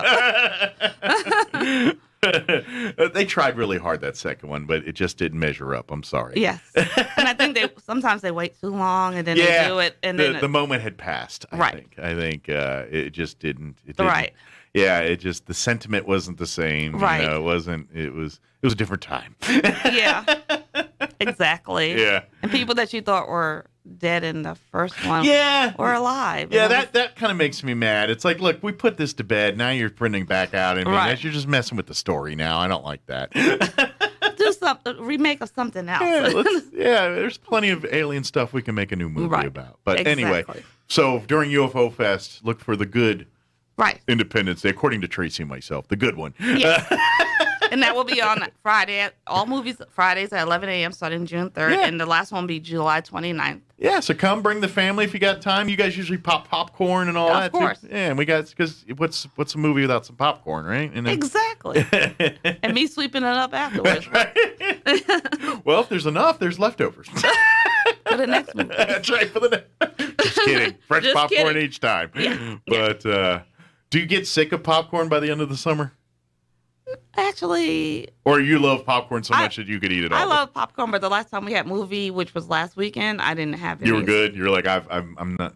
I think I'm kind of looking forward to the snow cone machine now. I got you. That makes sense. Yeah. I'm a waves. I comes in waves. Like there'll be like a moment where I'm on a kick, and I'll just eat popcorn every time, and then I won't touch it for months. Yeah. And then I'm back on board again, and eat it. That's how I usually am with things like popcorn. Yeah. So. And then like I'll have it, and I hadn't had it in a while. I'm like, man, I haven't had popcorn. This is good. And then I eat it a bunch. And you're like, I'm good. Yeah, I'm done. I'm one of those people. I tend to overkill things, so that's kind of me. But that's anyway. kind of me too. To a certain point, and it's like, okay, I hit that wall. It's like I could eat this every day, and then you put yourself to the challenge. Like, no, I can't. Very good, but. Folks, put it on your calendars. June 6th, that is the official start for 2022 summer reading program. Adults, kids, all can sign up here and get. You can get the calendars now. You don't have to wait till June 6th. If you want to, pick up your calendars now. That way you can start planning and making sure you work around your family vacations or whatever other commitments you have this summer. That's got you. That has you covered. Is there any more summer reading stuff we wanted to talk about? Well, on Saturdays we're gonna alternate between board games or Legos. So okay. It'll be something every Saturday. We'll have some sort of family fun day for the kids. So come out and play some games and that's at 11 a.m. to 1 p.m. Okay. And then we're gonna also have our Tuesdays and Wednesdays. We'll have our story times all summer. Okay.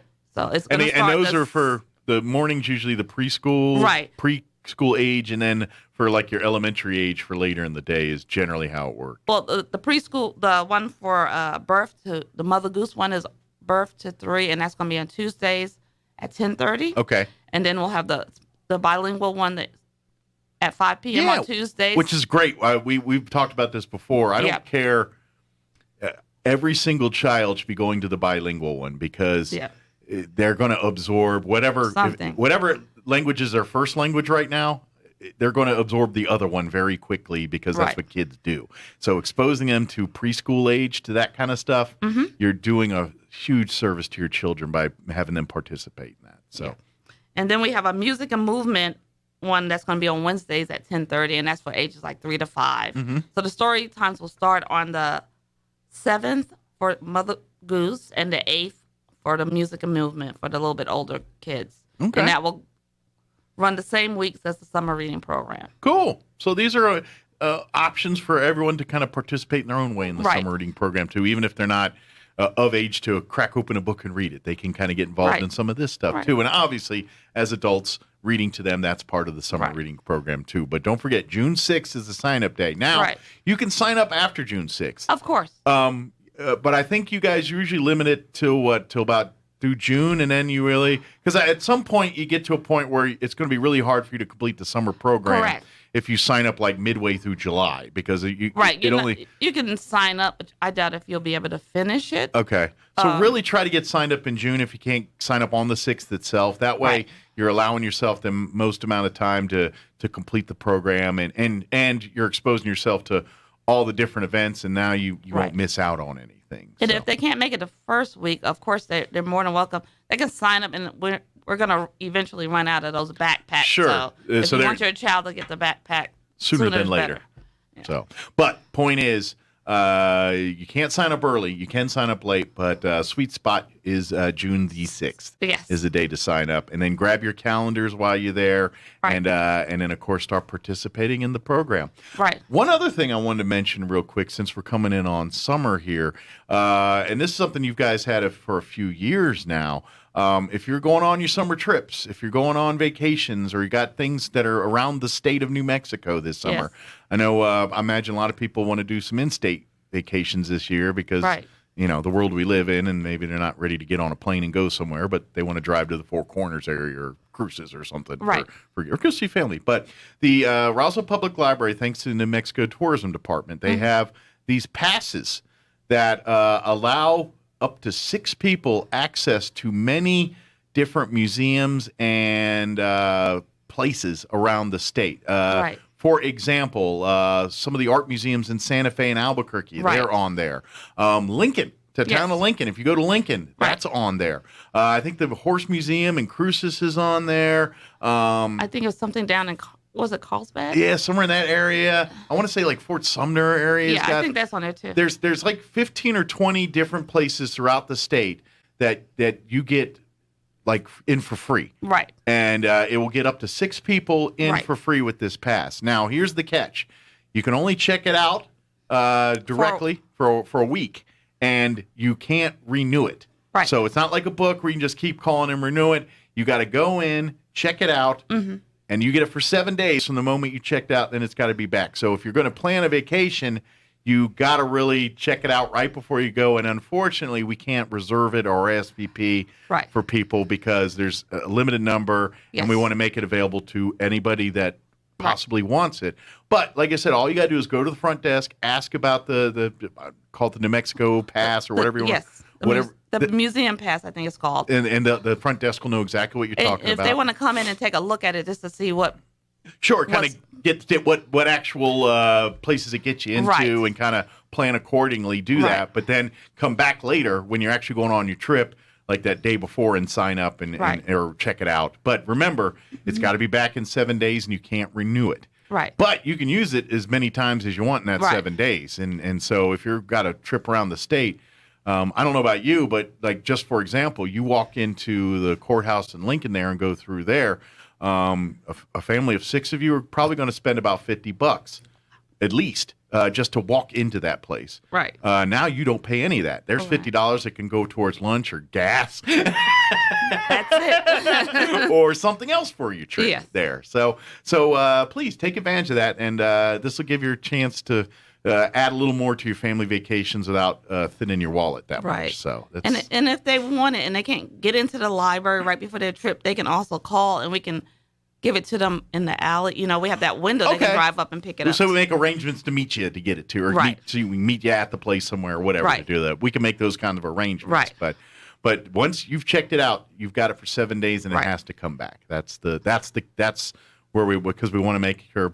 And this is available for years now. So I know we talk about it more in the summer because more people tend to travel during the summer. But if you got a Christmas trip planned, or Right. maybe you're gonna go see family in another part of the state for during the holidays. Mm-hmm. Check one out, and because I know how that works. Yes. I've been family for a week at the holidays, and around day 4, you're kind of tired of looking at each other, and you're looking for things to do, and so you're thinking, well, let's all go to Lincoln that day, or let's all go to one of these art museums, or something like that. Yeah, or I think the Nuclear Museum in Albuquerque's on that list too. So if you always want to check that out, that's there you go. Get in for free, and see some of the things the state has to offer and do it for free. Yes. So, but that's another great option. I know summer reading program's the big thing here, but I do want to put that on people's radar. Yes. Now, vacation season's coming. Let's get the most bang for your buck here, and who knows?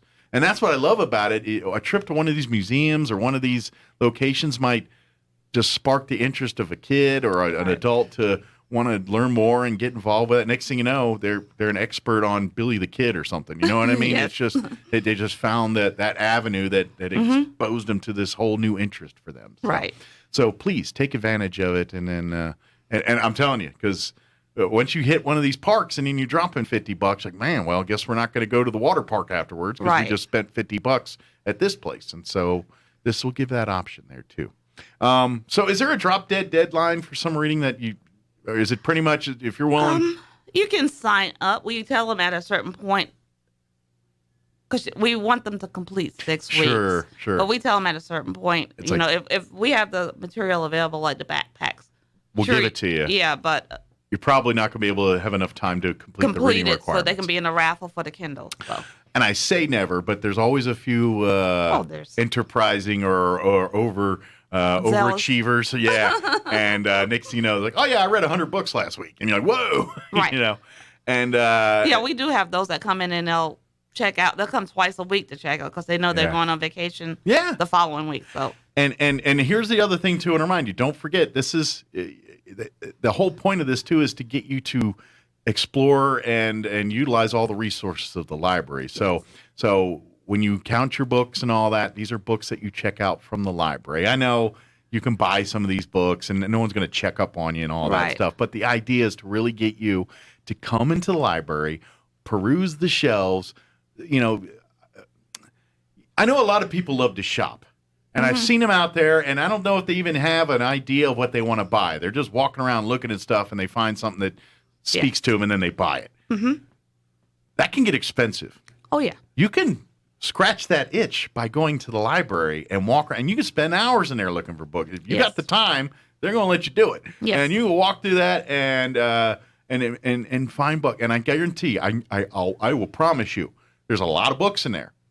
There's going to be at least one book in that entire building you're going to pique your interest. I don't care who you are, how old you are, or where you come from. Right. There's going to be at least one book in that place that you're going to be wanting to get into. And I know there's going to be more than that. But my point is, you're not going to find them unless you spend some time walking the shelves, looking at the spines of the books, reading the titles. Right. I mean, you can find things like if you know like a genre. All right, your mysteries are over here. Your nonfiction's over here. Your self-help's over here. Right. Wherever, But if you're just, I'm looking for a good murder mystery. All right, there's a whole section of them over here.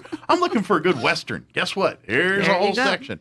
I'm looking for biographies, or I want to learn more about some famous people. All right, come on over here. You go. That's the library, and it's the internet, but it's all real, not virtual. And also, if they have a specific book in mind and that they really want, and we don't have it, if they let us know, we can possibly order it. So sure. We can save you money there. Absolutely. If you have patience. Sure. But but especially like series books, I'm guessing that's probably where you get in a lot, because a lot of authors like to do series, and That's where I've had my most frustrating times at libraries, because I'll go through and I'm like, the book I need next is checked out. But I can't check out the next book till I get that book. What do I do? And so that's the one time you're like, I don't know what to do. And then we'll introduce you to another series. Exactly. But those are the one times where I get like, oh, what am I going to do? And then but they could reach out and say, hey, do you even have this next one in there? And then be like, yeah, we got it just checked out, or no, but we can order it for you. And if it's checked out, we can just put it on hold for you. Sure, so as soon as it comes back, hey, it'll be back in a week. We'll have it ready never for know. you. Yeah, exactly. So that's the beauty of the library. And again, all free of charge. Didn't cost you a dime. And so if you're looking for cheap education, cheap entertainment, all of these things on the cheap. James Patterson novels. Yes, the library's your friend. I don't, and I think I hope, especially in a world we live in now where there's less available sometimes. Just the world we live in. I think going back to things that are tried and true, like a book, might actually. Yes.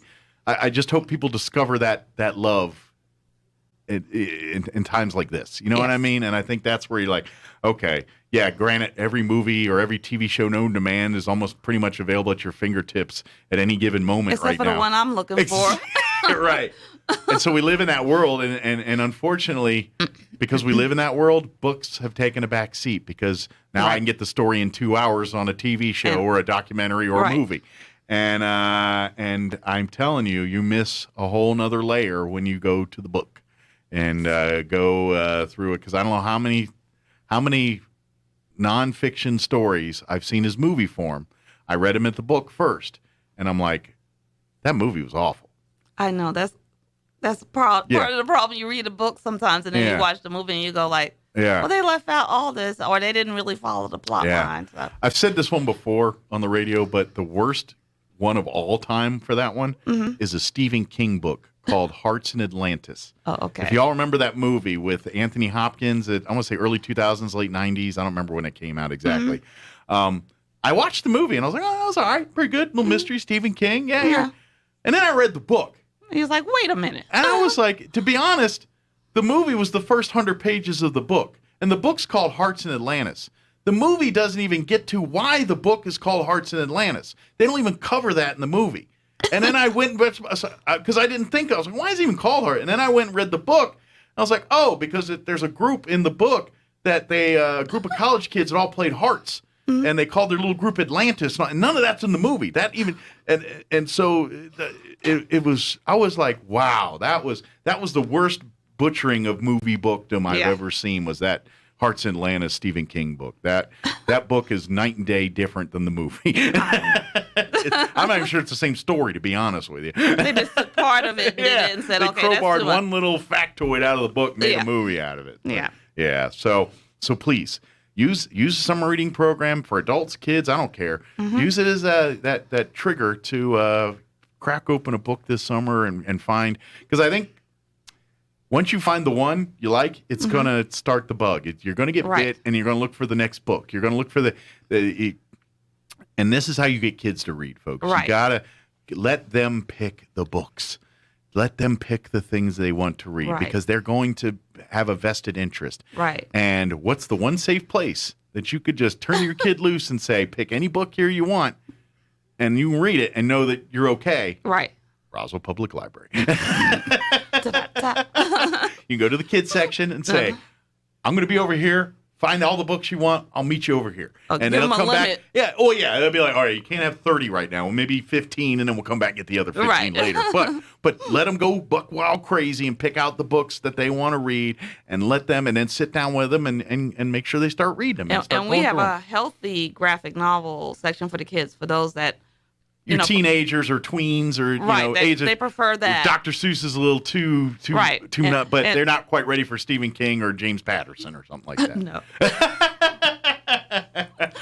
But they're into something like Twilight level or whatever that is. I know I'm way behind the times, that's fine. I'm trying to think. Teenage book that was big. It's most reason why I think about Twilight books. I know there's others. I don't have kids, so I'm kind of. He said that's my background. Yeah, that's about as far as I go to knowledge-wise. If you have any questions about anything we talked about here, of course, you can like and follow the Roswell Public Library on Facebook and Instagram. Those are the two to social media platforms that the library uses on a regular basis. Yes. You can always go to the city's website, roswell-nm.gov. There's a library tab there. You can go and click, and it'll take you to everything you need to know there. And, of course, if you like to talk to live people and actually talk to humans to answer questions and things like that, you can call the library direct, too. What is the main number for the library there? It's 575-622-7101. Very good. And so if you need to know hours or if any questions, checking a book or renew a book, or if you're looking for a book, or what's something from a kid, whatever it is, they can handle those questions for you. Yes. Good deal. Is there anything we missed? No, I don't think so. Good deal. Well, have a good weekend. You too. Take some breaks. I know it's about to get real busy for you here, so plenty of snow cones. Get you fueled up and ready for a busy summer here. And then, of course, public, your job is to make Tracy busy this next couple months by coming in and sign up for summer reading program. And yes, we invite everyone in. Yeah, come on in and have some fun with us. And because I think once you sign up, I'm telling you, you're gonna be thankful, because I know me and how I am today and where I got and why I'm full of useless information and things like that.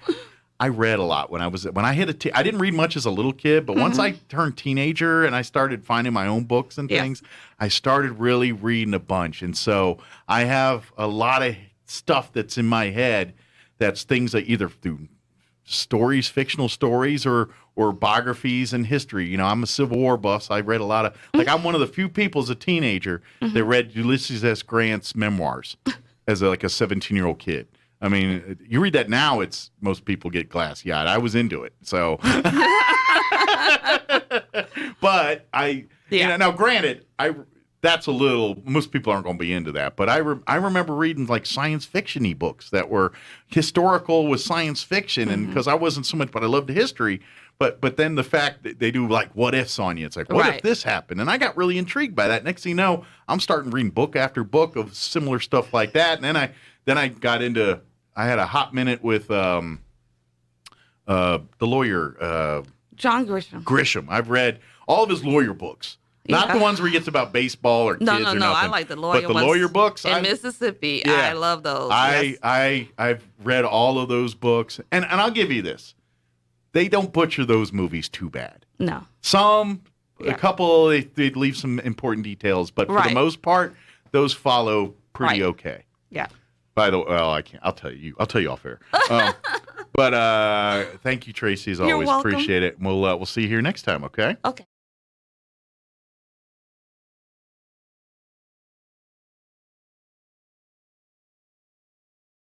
Also addressing a sore point in U.S. relations with communist China. Our policy toward Taiwan has not changed at all. While saying that the United States would respond militarily if Beijing invades Taiwan, the president adds the U.S. is not seeking confrontation. We remain committed to supporting the peace and stability across the Taiwan Straits and ensuring that there is no unilateral change of the status quo. Voters head to the polls tomorrow in 5 states holding primaries. Georgia is one of those states. That's where Democrat gubernatorial candidate Stacey Abrams labeled Georgia the worst state in which to live. Abrams is benefiting from being unopposed in the Democratic primary for governor. She's the presumptive nominee, instead using the time to spread her message while Republicans have been fighting. Polls show a tight race with Republican Governor Brian Kemp narrowly ahead of David Perdue, who was recruited by former President Donald Trump. Abrams' campaign is sharpening attacks on both. Democrats also hope that Georgia's continued growth in non-white voters will aid Abrams. That's correspondent Julie Walker. The sentence, life in prison for a 21-year-old Russian soldier standing trial for war crimes in Ukraine, specifically the fatal shooting of a 62-year-old unarmed Ukrainian civilian. And on Wall Street, the Dow is up 464 points. The Nasdaq ahead 30. The S&P is up 40 points. More on these stories, townhall.com. Stock market have you nervous? With geopolitical conflict and inflation concerns, it's virtually impossible to guess what will happen next. But with Vantage Point, you don't have to. Learn to trade with artificial intelligence. Text the word money to 813-813 and discover how to predict stock market trends up to 3 days ahead with incredible accuracy. Whether you trade stocks, options, forex, futures, or crypto, Vantage Point's patented artificial intelligence can give you a massive edge. Text the word money to 813-813 to get what you need to stay ahead of the markets and find big moves before they happen. Don't wait. Text the word money to 813-813. Trading involves financial risk and is not suitable for all investors. Past results do not guarantee future performance. By texting you agree to the terms available at VantagePointSoftware.com/terms and consent to receive calls and text using automated technology about offers or info by or on behalf of Vantage Point. Your consent is not a condition to purchase and can be revoked at any time. Message and data rates may apply. Beijing extending orders for workers and students to stay home and is ordering additional mass testing as cases of COVID again rise in the Chinese capital. Numerous residential compounds in Beijing have restricted movement in and out, although conditions remain far less severe than in Shanghai, where millions of citizens have been under varying degrees of lockdown for 2 months. Beijing has reported an uptick in cases to 99, rising from a previous daily average of around 50. Meanwhile, Shanghai has reported that 480,000 people are still confined to their homes. I'm Charles Tulatesma. The UN Refugee Agency says a number of people forced to flee conflict, violence, human rights violations, and persecution has crossed the milestone of 100 million for the first time on record, propelled by the war in Ukraine and other deadly conflicts around the globe. News and analysis at townhall.com. Some confusion coming down to the finish line of a high-profile NASCAR event. With $1 million on the line, drivers threw caution to the wind in the NASCAR All-Star Race at Texas Motor Speedway, and at the end of the night, it was Ryan Blaney taking home the big check. Blaney survived 4 separate stages, avoided multiple cautions, and as he crossed the finish line, the caution came out. He thought he had won the race and dropped his window net, but the race wasn't over, and then he had to resecure the net and hold off Denny Hamlin, who was chasing him down from second. Austin Cindric finished third. Jerry Jordan, Fort Worth, Texas. The average price of regular gasoline spiked 33 cents over the past 2 weeks, now at $4.71 per gallon. Industry analyst Trilby Lundberg saying the price increase comes amid higher crude oil costs and tight gasoline supplies. The average price at the pump is now $1.61 higher than it was 1 year ago. You got on Wall Street, the Dow up 543 points. More on these stories, townhall.com.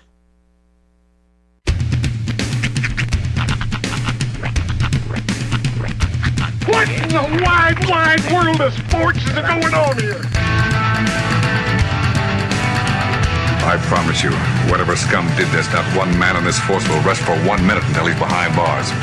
Now let's grab a bite to eat. Yeah, come on. I feel the hot wind on my shoulder and the touch of a world that is older. I hit the switch and check the number. I leave it on and then I slumber. I hear the rhythm ringing through it. Flamenco guitar and cumbia music. I hear the talking of the DJ. The Travelician, what does he say? I'm on a Mexican radio. I'm on a Mexican radio. Broadcasting live from high atop the J.P. White Building in downtown Roswell, New Mexico. It's Mornings with Mike Winters on 106.5 Roswell's Talk FM. Is that what I sound like when I talk? Now, here's your host, Mike Winters. And good morning. It is 6 minutes after 9 o'clock. Welcome to hour number 3. Crazy terrible. Mornings with Mike Winters, right here on 106.5 Roswell's Talk FM. Happy Monday. Mm-hmm. Welcome to it. Hope you're having a good one. So far, so good. So far, so good. That's right. Still a little cooler. It is. Like 87 for a high today. That's which is gnarly. Compared to what we normally get. Mm-hmm. Nice weekend. Got even a shot at rain today, so we'll see how that all shapes up. But I'm looking and I'm liking. Mm-hmm. We'll see what happens there. So. Storm clouds with some rain. Fingers crossed. That's right. Yeah, they're actually giving me percentages of rain and possibilities of accumulations of rain today. I hope them clouds get to it pretty quick, because I was just out there and I'm just not seeing it. Well, they say afternoon is our rain chances, not so much this morning. Right. So we'll see. Gotta be see what the front does. Got my toes crossed. All of them? Or just the ones that do cross. I can't really cross the pinky. I don't have that much dexterity. How far it stopped? Like you go to like the roast beef piggy, or how far do you go? I usually just first two. Gotcha. Yeah, because that's the most dexterity I have is in those first two. Yeah, the last three are just there for show. They're show toes. Now I'm sitting here trying. I don't think I can cross any of my Exactly. They're show toes. Those are just there for show. You ever heard that thing where it's like if you cross one set of fingers, that's good luck, but if you cross two, it's bad luck because you're undoing it? I have heard that, yes. Is that like a thing? Is there really the transitive property of algebra in luck? Because then you got to say like, okay, well I crossed mine, but you crossed yours, so that undoes it. But then he crossed his, so I think we're good. Yeah. What's the protocol there? Yeah. What's the crossed fingers ratio? And what happens like if you do other things in addition to like you got a finger cross and throw some salt over the fingers shoulder. Over here tossing some salt and like repairing a mirror.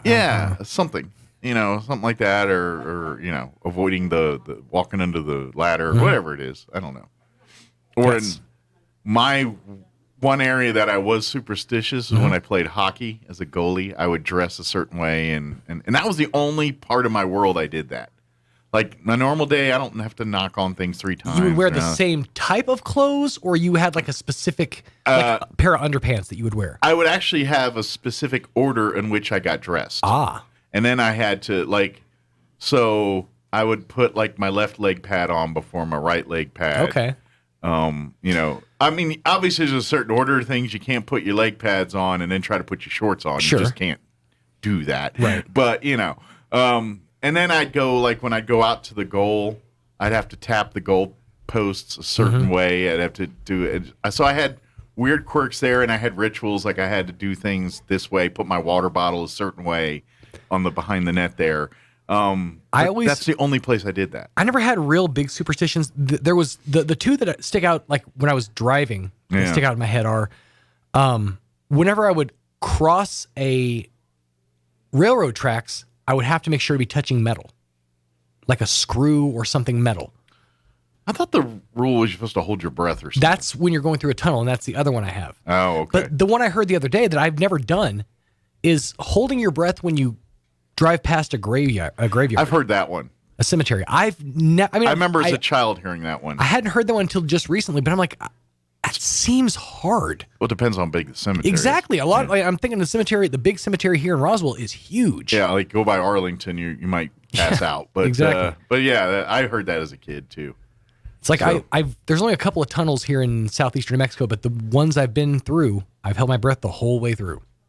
Well, all I can think of the close one off the top of my head is that one up by Lincoln. Yeah, there's that one, and then you could throw a rock through that one. The other one is and the other one is the tunnel and the fake rock on the train at the zoo. Oh yeah, yeah. See, when I think tunnels, I'm used to the Baltimore tunnel. Yeah. Or the Lincoln Tunnel, ones that are miles long. Sure. You aren't holding your breath through those. Well, you can, just in spurts. Hold your breath, let it out, take another deep one, hold it. Although based on the CO2 amounts in those tunnels, you serve yourself well by doing that. Y'all ever watch, if y'all want to learn about tunnels, watch the Sylvester Stallone movie from the 1990s. What was the name of it? It was the one where he gets caved into the tunnel. Like the Lincoln Tunnel or something, and so he's got to save the day. Okay. What was the name of that movie? It's something like Tunnel or Trapped or. It wasn't the ice one, was it? No, it was. I think it's the Lincoln Tunnel they're stuck in. Daylight. That's what it is. Daylight.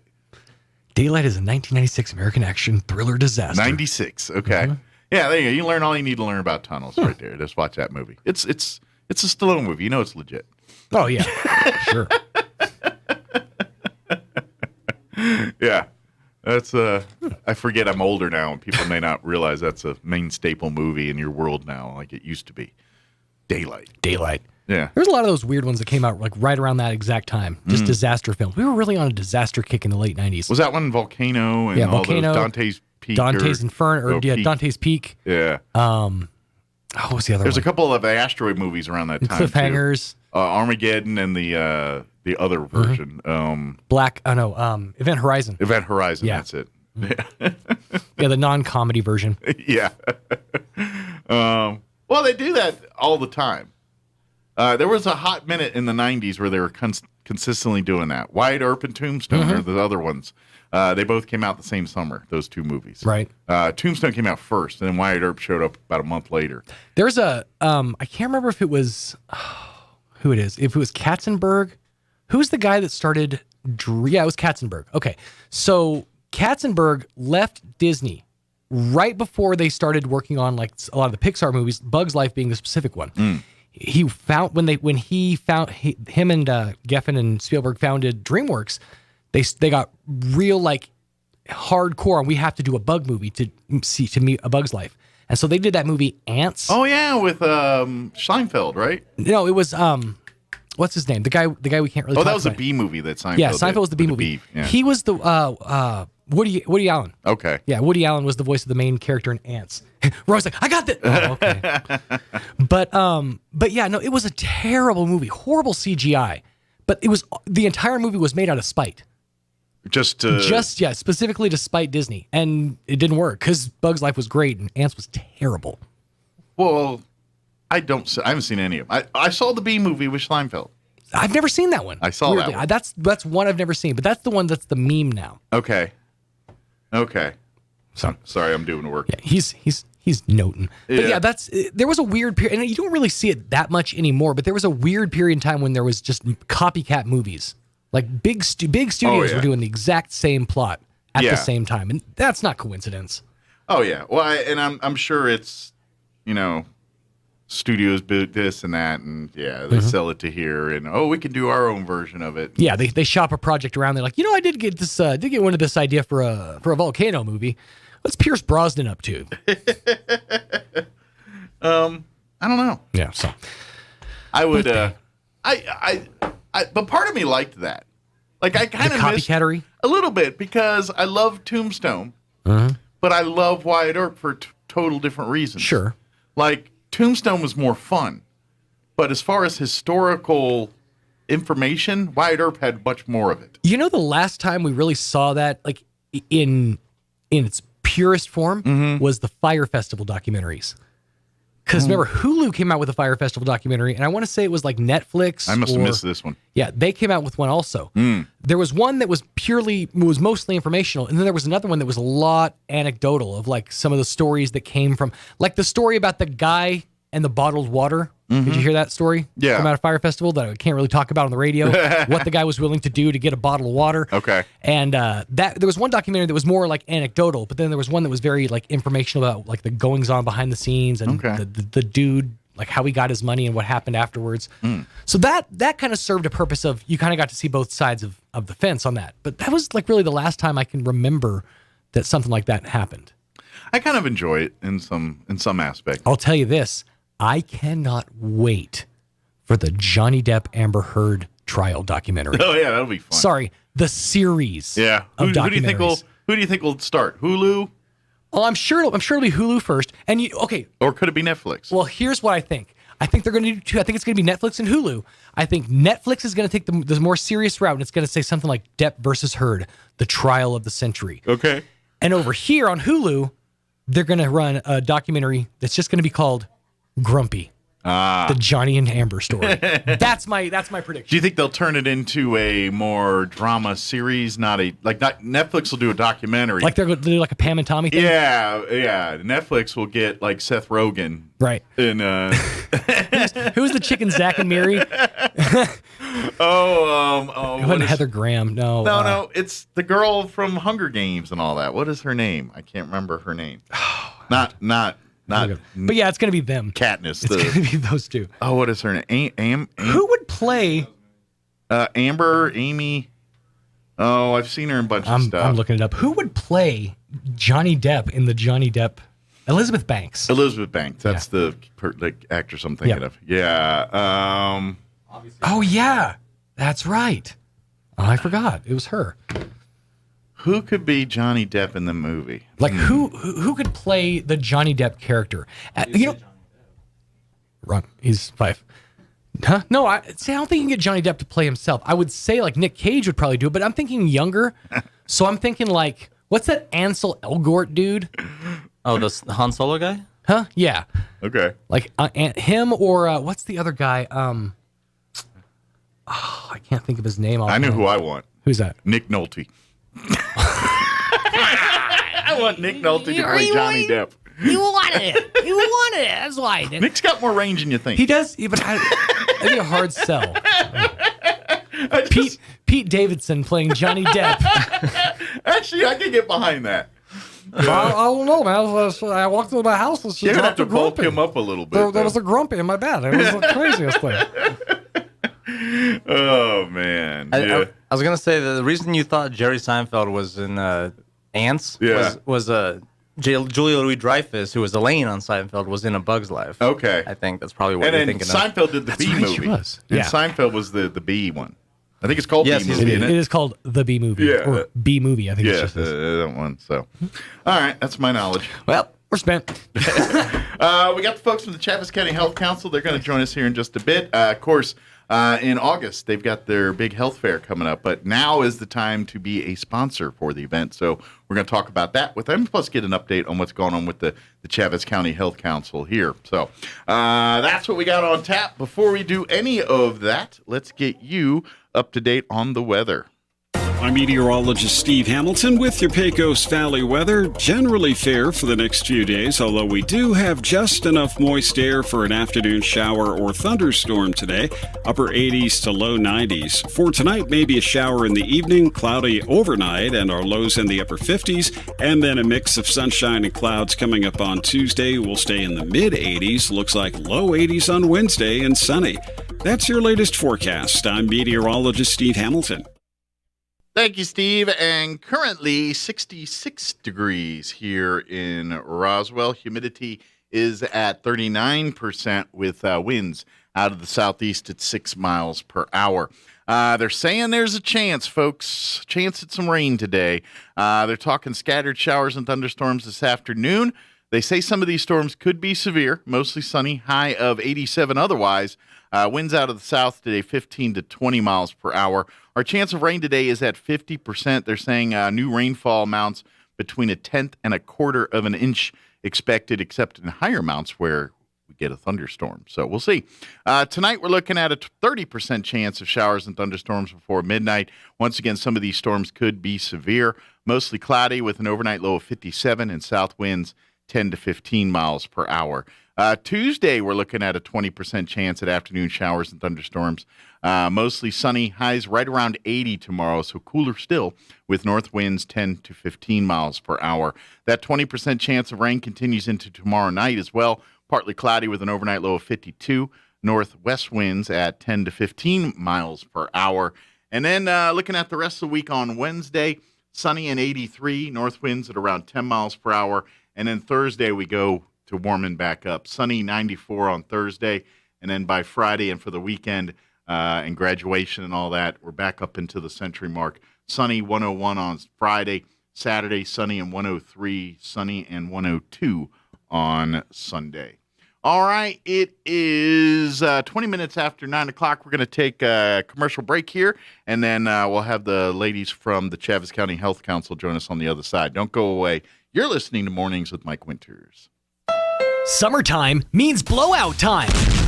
The National Used Car Blowout is on this month at Roswell Honda with deeper discounts on a selection of amazing vehicles than Roswell Honda has seen all year. Like a 2017 Ford Escape for only $329 a month, a 2015 Honda CR-V for just $309 a month, or a 2013 Nissan Sentra for only $199 a month. Zero down, no payments for 90 days, and top dollar for your trade. The blowout is on all month long at Roswell Honda, 2177 West 2nd. Sometimes when you hit the road hits back.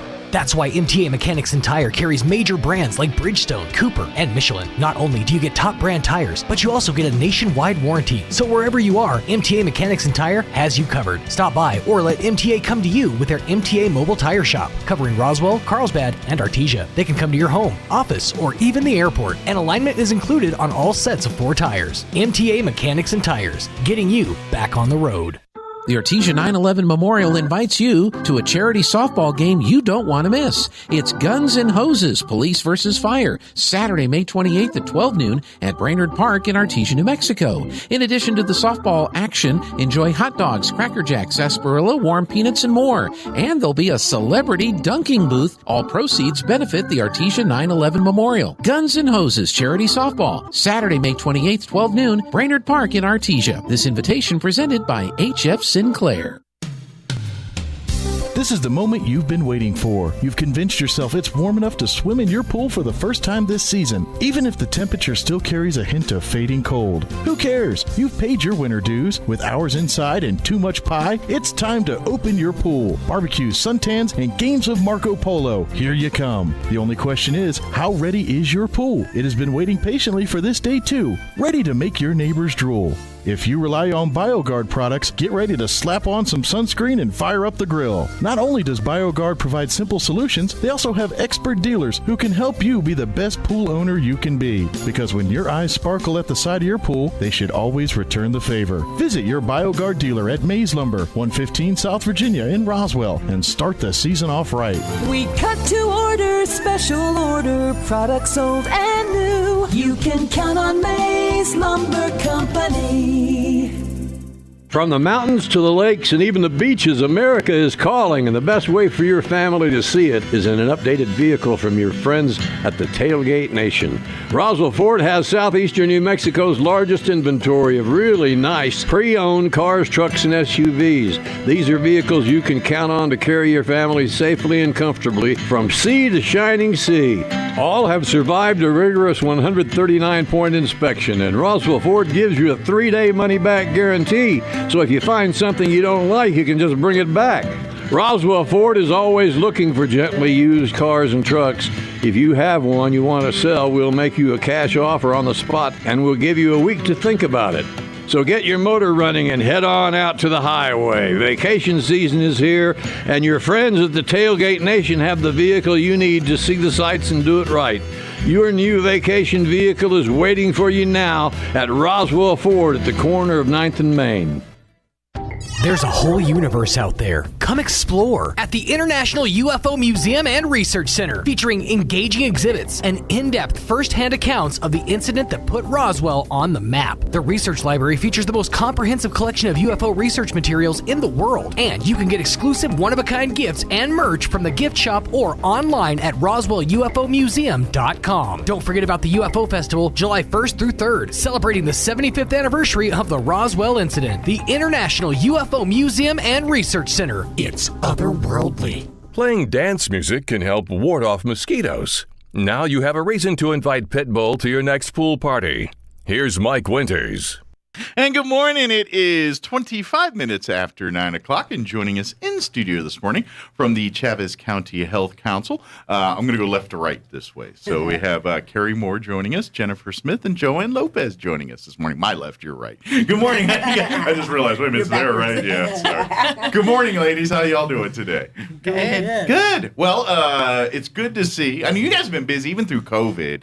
And I mean, you guys really couldn't have like the full health council, the expos. And I mean, you had some, but it wasn't of the volume it was pre-COVID because we lived in a different world and there's things you can't do. You guys did a lot of stuff virtually and, of course, getting people resources, masks.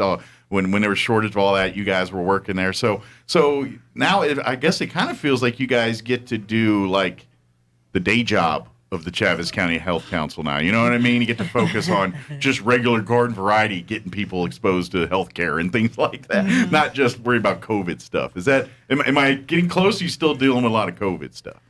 Just a little bit. It's not as bad as it was, the last few years. We're starting to get back to normal.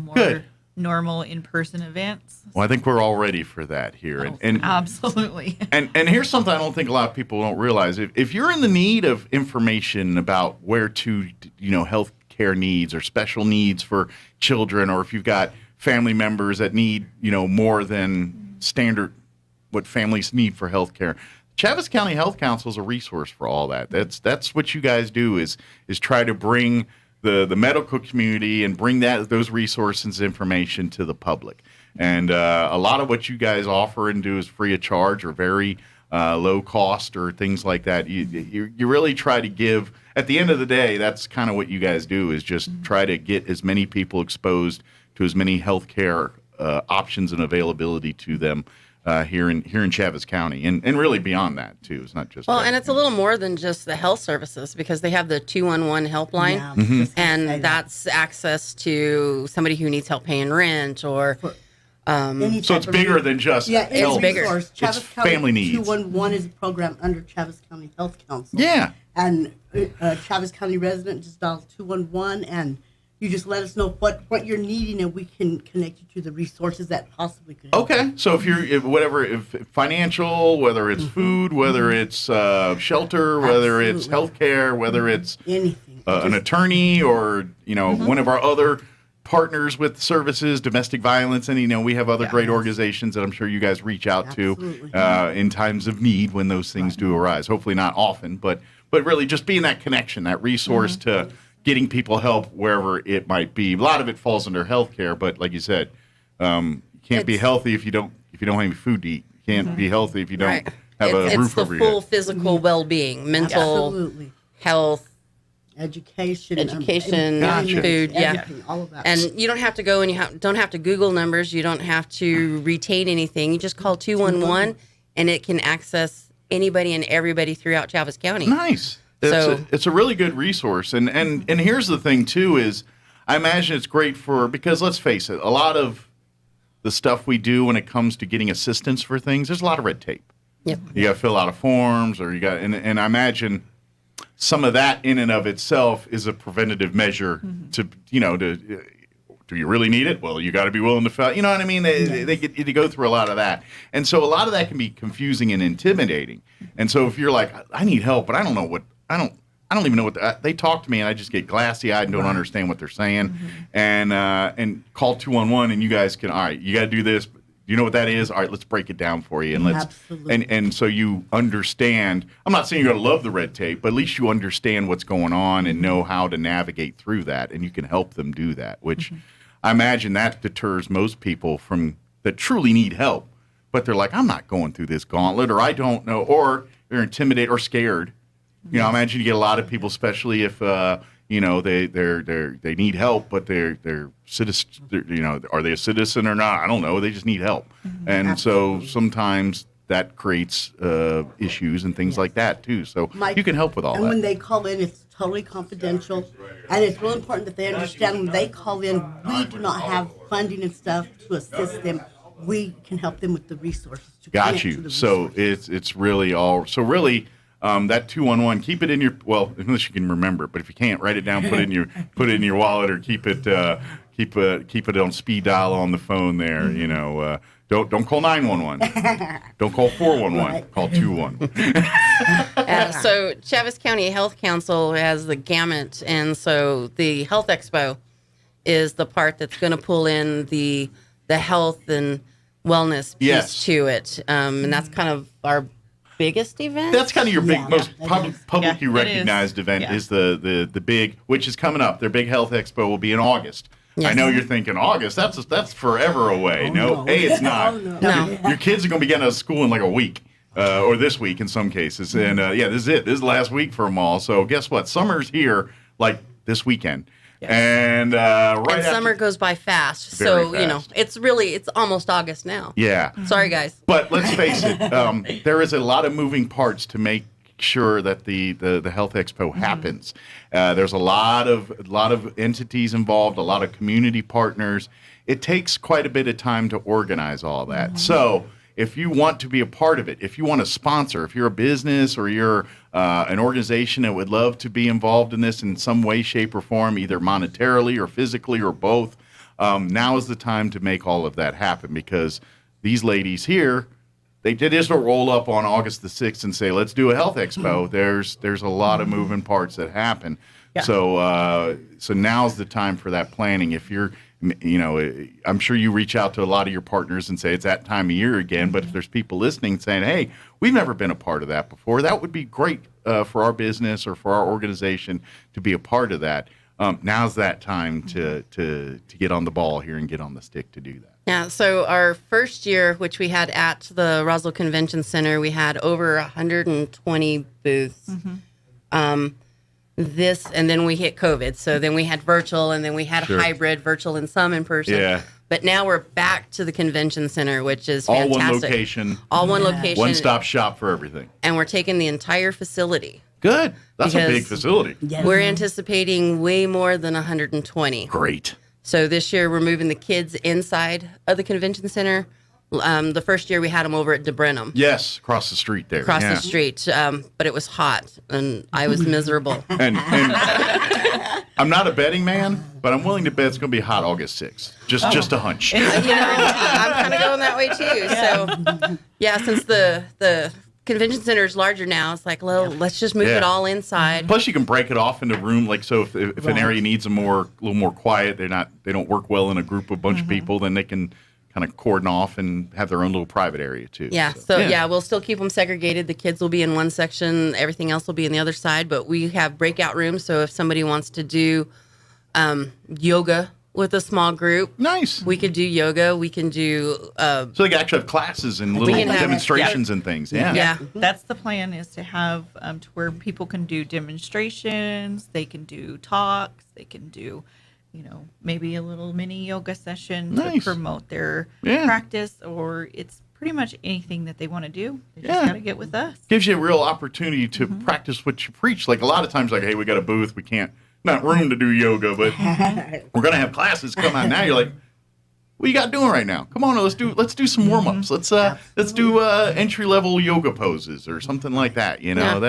That's and once you find it's fun, and then hopefully you embrace it and go. I imagine too expanding to other activities and things too, like if you're looking for family stuff or creative stuff to do with your families and things that have health related stuff, that you can kind of spread out and do that at the convention center. So I think it probably opens the door for a lot more activities at this year's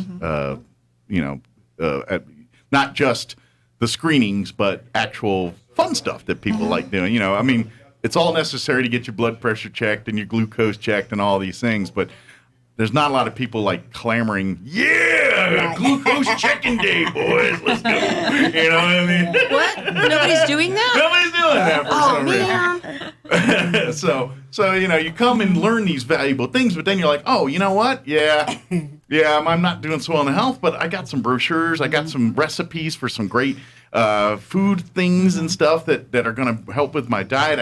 I got this whole, now I got set up with a nutritionist where I can learn about foods I can have. I mean, and that's what the Health Council is about, and it's really what the Health Expo is about, is to give these things access, especially for people that don't take care of themselves because they're busy taking care of everybody else. You know what I mean? Like moms and stuff. And so How is he looking at me on that one? I just all right, Mike. But you know what I mean, though. We go through hell and back for our kids or for family. Amen. But then it's like for us, we're like, I'll be all right. That tooth will fix itself. I'll get to it eventually. And so I think use this as that treat you to you day as well as much. Sure. You want the best for your kids and your family and all that, but you can't do the best for your kids and family if you don't take care of yourself. So take care of yourself too. And along with the Health Expo, there's a few different events for the expo that Jennifer may want to. Oh yeah, we've got a T-shirt design contest going on right now for the Health Council. So if you're creative and want to, perhaps your design could be the one that's chosen for the official shirt of the fair. Yeah. So right now we're just gathering entries right now. Okay. The deadline to submit your ideas is June 30th. Is there any theme or anything that you like as part of it? We have a slogan that we want you to kind of build your design around and incorporate the slogan. The slogan's coordinated, connected, committed, building a healthier community, one member at a time. Nice. Okay. So, and it can be anything. We just want it to be, appropriate, family appropriate, and something. And by the way, maybe something that doesn't cost $1 billion to make. So you're like, I made this logo. It's got 57 colors. It's like, yeah, it's going to cost me $1,000 to make this thing. There is nothing wrong with a 57 color logo. I love the idea, but they're trying. It's a nonprofit. I'm just saying they don't want to make the logo so expensive they can't afford to make this thing. Whatever. Well, we'll take any ideas, and we're going to put it to a public vote. And so after the 30th, we're going to put all entries into a SurveyMonkey, and we'll share that for everybody to vote on. So it's going to be a public opinion vote. So be involved. We're going to end the voting on July 31st, and we're going to announce the winner at the Health Expo. Okay. The winner will get a $250 gift card. Nice. Very good. You're going to give them a T-shirt, too? I mean, I figure they'd get a shirt. They'll get a T-shirt. once we get those made, we'll make sure they get a T-shirt, too. So $12.50, you got a shirt. But, that's a lot of fun. That's really cool. And of course, that's... I'm guessing artists and stuff. If you're looking to build resumes, this is a great little opportunity. It's like, oh yeah, that's my design. That's my, if you're building your kind of your book of your works and things like that. But I think kids are just looking to have fun here, or what? Because we're adults, but our kids are 100 times more creative than we are. They just are. I don't know what happens when you hit a certain age. It's just that someone turns that light off, locks the door of that room, and walks away. I don't know what happens, and here's the other part. I think this is fun because when most of us talk health and stuff, I got to see that. We doctor. It's usually stuff is not fun, but if you're setting the trends with your children young at this stuff, setting these habits. Then maybe they're not going to be like us when we get to be adults and like avoid the doctor like the plague for things. You know what I mean? Just, setting and I think that's where getting your kids involved and having them come out and participate. It presents healthcare in a way that looks like something that they're a partner in and not something that they have to do or they get yelled at. You know what I mean? Yeah, the Health Expo is really good about that. We have a lot of kid-centered organizations that are going to be involved, and they're going to do some fun things at the expo for the kids. And we're going to have giveaways. We're going to give away bikes and helmets and scooters again. Oh, yeah. So definitely a bunch of fun stuff. And it's usually around back to school time, so back to school supplies and things. We'll have a lot of backpacks to give away. That'll be first come, first serve. They always go really, really fast. Yeah. Well, and this year we've got the Boys and Girls Club. They are going to put together the fun run. Oh, good. So completely 80s theme. Great. So Footloose Fun Run. Nice. And all the proceeds there will go back to the Boys and Girls Club. That is going to be their fundraiser part to it. So many leg warmers in a fun run there. Yes. It's going to look like Flash Dance. Everyone's going to look like Flash Dance running. Wait a minute. I didn't think about that. Right. I was like the sunglasses with the fake shades on them, Yeah. Not dating myself here. It is in August, so maybe leave your Michael Jackson jackets is not out of your costume. That might be a little warm. That might be a little more hindrance and helpfulness. And although you're indoors, of course the 5K is not. But if you want to keep your 80s going and walk around the convention center, by God, knock yourself out. But really, this is what we want to get people involved in, and now's the time. If you're an organization, a business or nonprofit or anything that would like to be involved with it, like you said, Boys and Girls Club, it's great to see these nonprofits to be a part of it. Especially, by the way, if you're looking for stuff for your kids this summer, reach out to Boys and Girls Club. They have a great summer program, and it's very affordable. They really work with families to make sure. And here's the great part. I know the folks over there at Boys and Girls Club, they do a lot of curriculum-based fun stuff. So it's not just babysitting your kids for the day. They're interacting. They're doing group projects. Depending on their age, the teenagers are doing more elaborate stuff. The younger kids are doing stuff more age-appropriate. But I'm telling you, it's great to see they're involved in this year. But they're looking for folks for their summer program and stuff right now. So reach out to Boys and Girls Club. But if you're an organization, that wants to get involved with this, I know. Especially now that it's back to being normal after a couple years of COVID, this is like you said, there's 160 some. We want to blow that away. So hopefully every nook and cranny of the convention center is filled with booths and events and activities that are available for folks, much of it free of charge or very, very low cost. And that's the thing, too. If you don't have doctors, if you don't have healthcare really lined up right, this can help you navigate through all that. If you're like, I can't afford it, I can't. There's people there to talk to give options for all that. If there's a desire to have healthcare, we can figure it out. You know what I mean? And that's where the everything that we're offering at the Health Expo is going to be free to the public. Yes. That's why we need sponsors. We have some really great sponsors. We've got Eastern New Mexico Medical Centers already on board. Humana's already on board. We've got the Boys and Girls Club, Bewitches, Character Council in Chaves County, and of course the Health Council.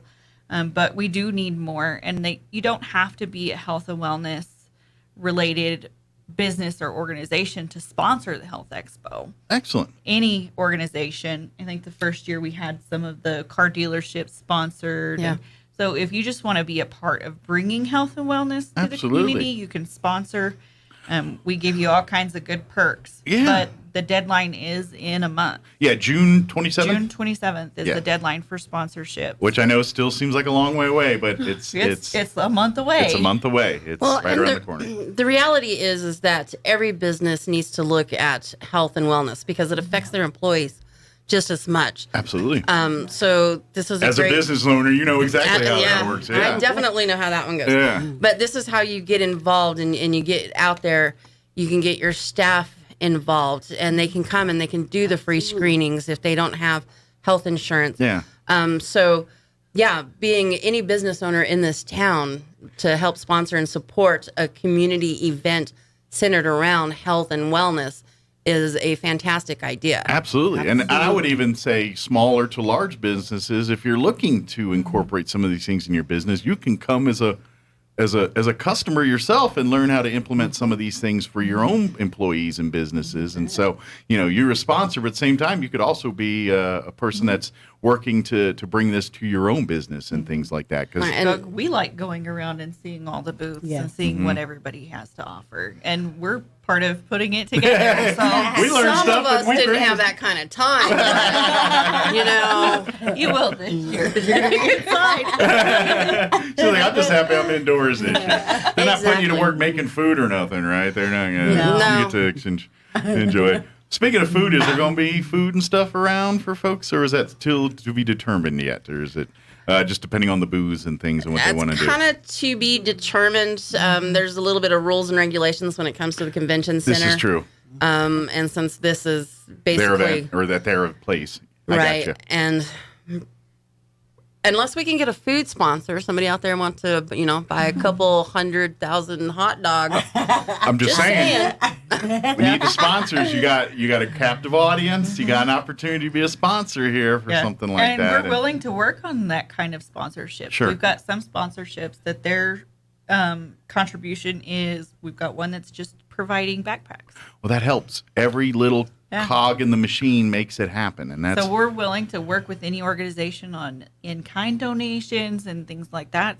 Yeah. Anything that will help us out and help the community. Think of it, even if you're not thinking of it from the health perspective, think of it as a marketing tool for your business. And thinking, if you're thinking, but you know what? Your customers, the people that work for you, we all care about healthcare and things. And so when they see your business associated with things like this, I'm sorry, I know other people look at that. It's like, look, they're always involved in the community. I'm going to support that business, and I do it all the time, and I know I'm not the only one that does that. So if you're looking for a way to be active in the community, but at the same time market and advertise, which really on the cheap. You can. It is kind of a cheap way to get some advertising for your business, and at the same time, all of your efforts are going to help people in the community. So it's a win-win for everybody. You give us the money, and we do the work on marketing your business.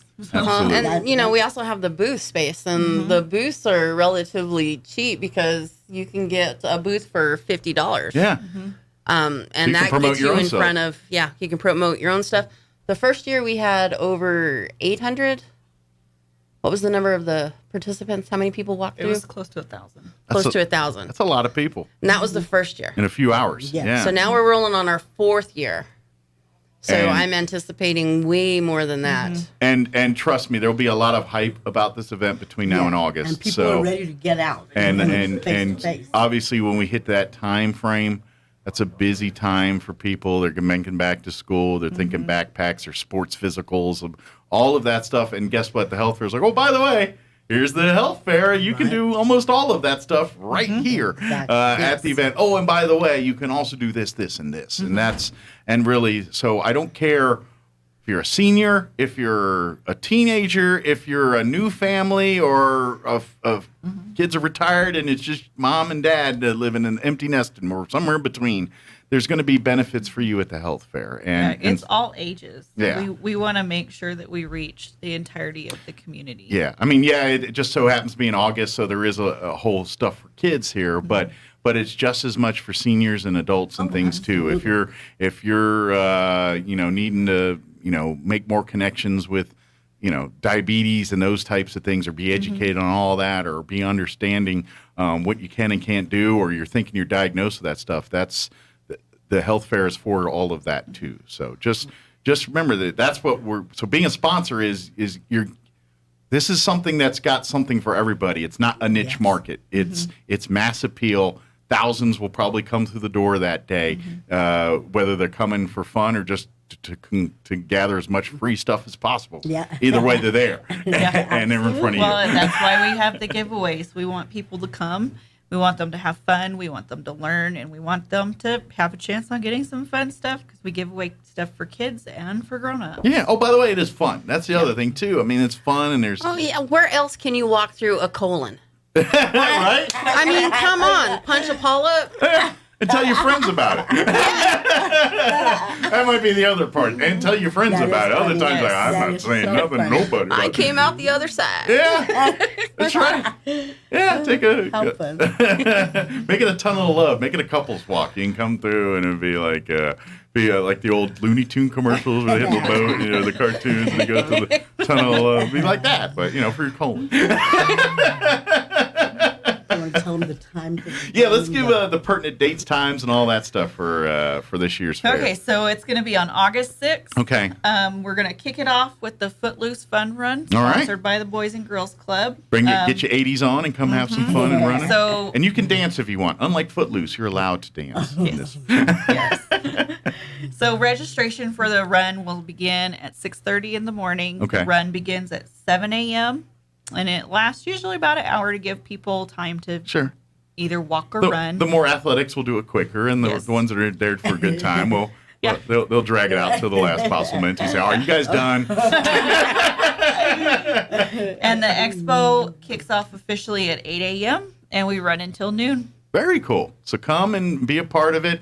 Like I said, it'll be early, so you can come and get your stuff, and if you got plans for the afternoon, you can come. And it's a come and go event. So if you're just there to do the run and stuff and all that, you do that, then you go. But if you're there, like, no, I want to get some good information, all that, be there at 8, and the earlier the better. That way you can see and you have more time to take advantage. Like the plan is, there's a lot to see. So you get there at 8, and by noon you may get through it all. That's kind of the idea here. A lot of times. And then some things will have to be scheduled. So we're still in works on a mammogram bus. Okay. And so those will be scheduled throughout the day. For some of those screening processes, Some of the screenings, like donating blood, or if things like that are fun things to do at this event, but at the same time it's a windowed event or something like that. Especially I don't know if anybody's going to be offering like screenings for like glucose and all that. Yeah, but remember, those have to be done first thing in the morning. Yeah, That's those why we start pretty early so that we can get those out of the way. People can get it done, go eat some breakfast. Just a pro tip, don't hit Denny's and get a big 3-egg omelet and then roll up to get your glucose tested at the thing. They're not going to, you're not going to be happy with the results, just warning.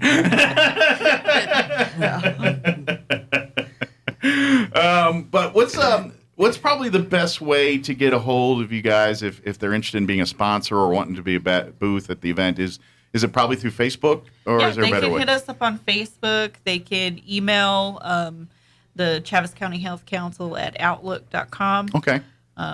They can call 211. That's right. There is that number, 211. Hey, what's the number to the health council? You just call it.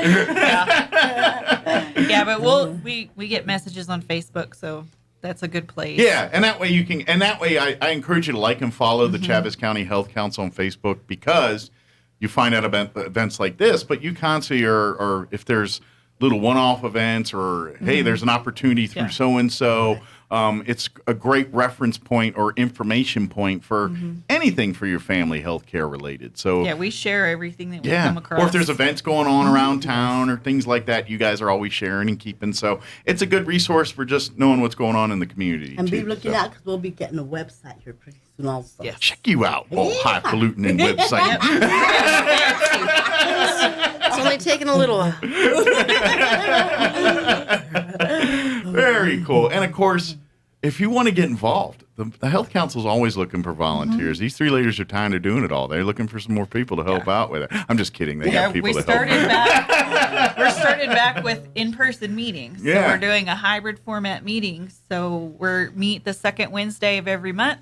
If you want to come in person, you can come. We meet at 500 North Main. It's the big building on Main Street in Suite 102. That's the one. And if you want to hop on Zoom, you can hop on Zoom. But it's the second Wednesday of every month. And if you want to be part of the expo planning, we have a meeting today. Okay. Same address and also on Zoom available too. You can email Joanne at Chaves County Health Council at outlook.com and she can get you that Zoom link, or come join us in person at 500 North Main, Suite 102. Excellent. At 12. At noon. 12. At noon. At noon today. Take your lunch. Yes, you did forget that. Yeah, you can bring your lunch, eat lunch while we talk. Or eat someone else's. Just kidding. That's fighting words. You don't want to mess with people's lunch. We keep expo meetings as short and sweet as possible. Get your sandwich from Bewitches, then head on over there. There you go. So. Well, not today. Not today. Not today. That's right. It's Monday. She's here. That's why our meetings are on Monday. Good point. She's not busy there. Yeah, if you want me, you have to have a meeting on a Monday or Tuesday. There you go. There you go. Although, make her bring some sandwiches to the meeting. You know what I'm saying? It's like, hey, she ain't doing nothing right now. Make some sandwiches. Mike, I liked you up until this. She's going to get you. You know, I feel like you're picking on me today. That's all right. I'm used to getting hit. It's okay. I do have a water bottle. And I got a big head, so.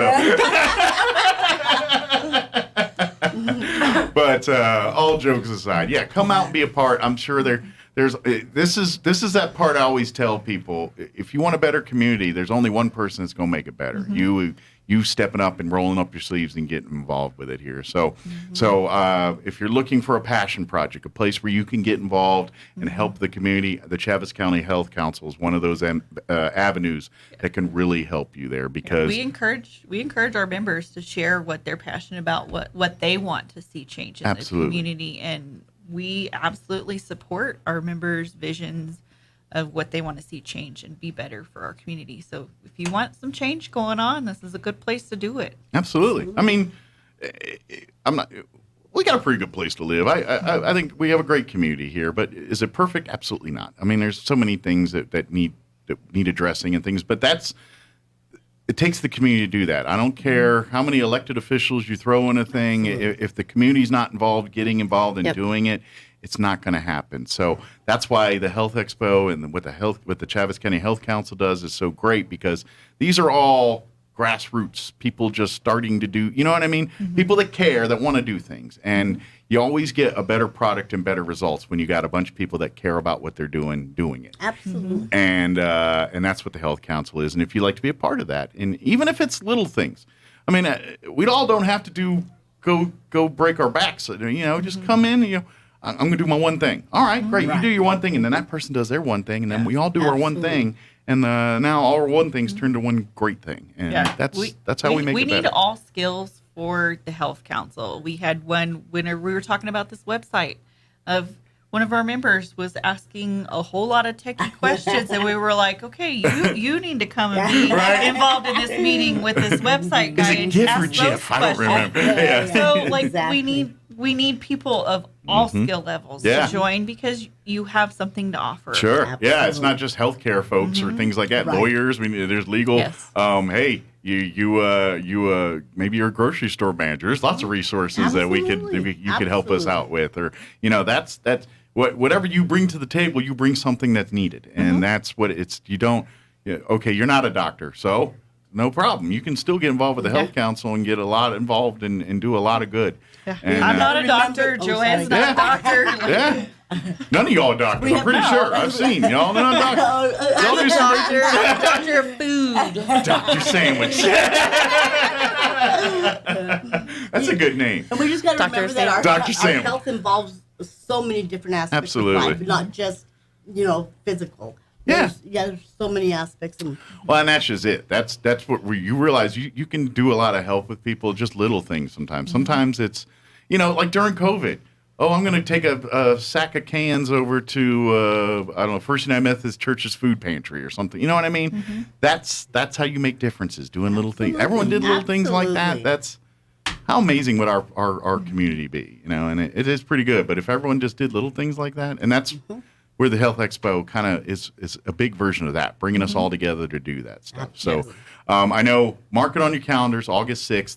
It'll be at the convention center. Like you said, get up early for running, but at 8 o'clock's when the actual health fair will start.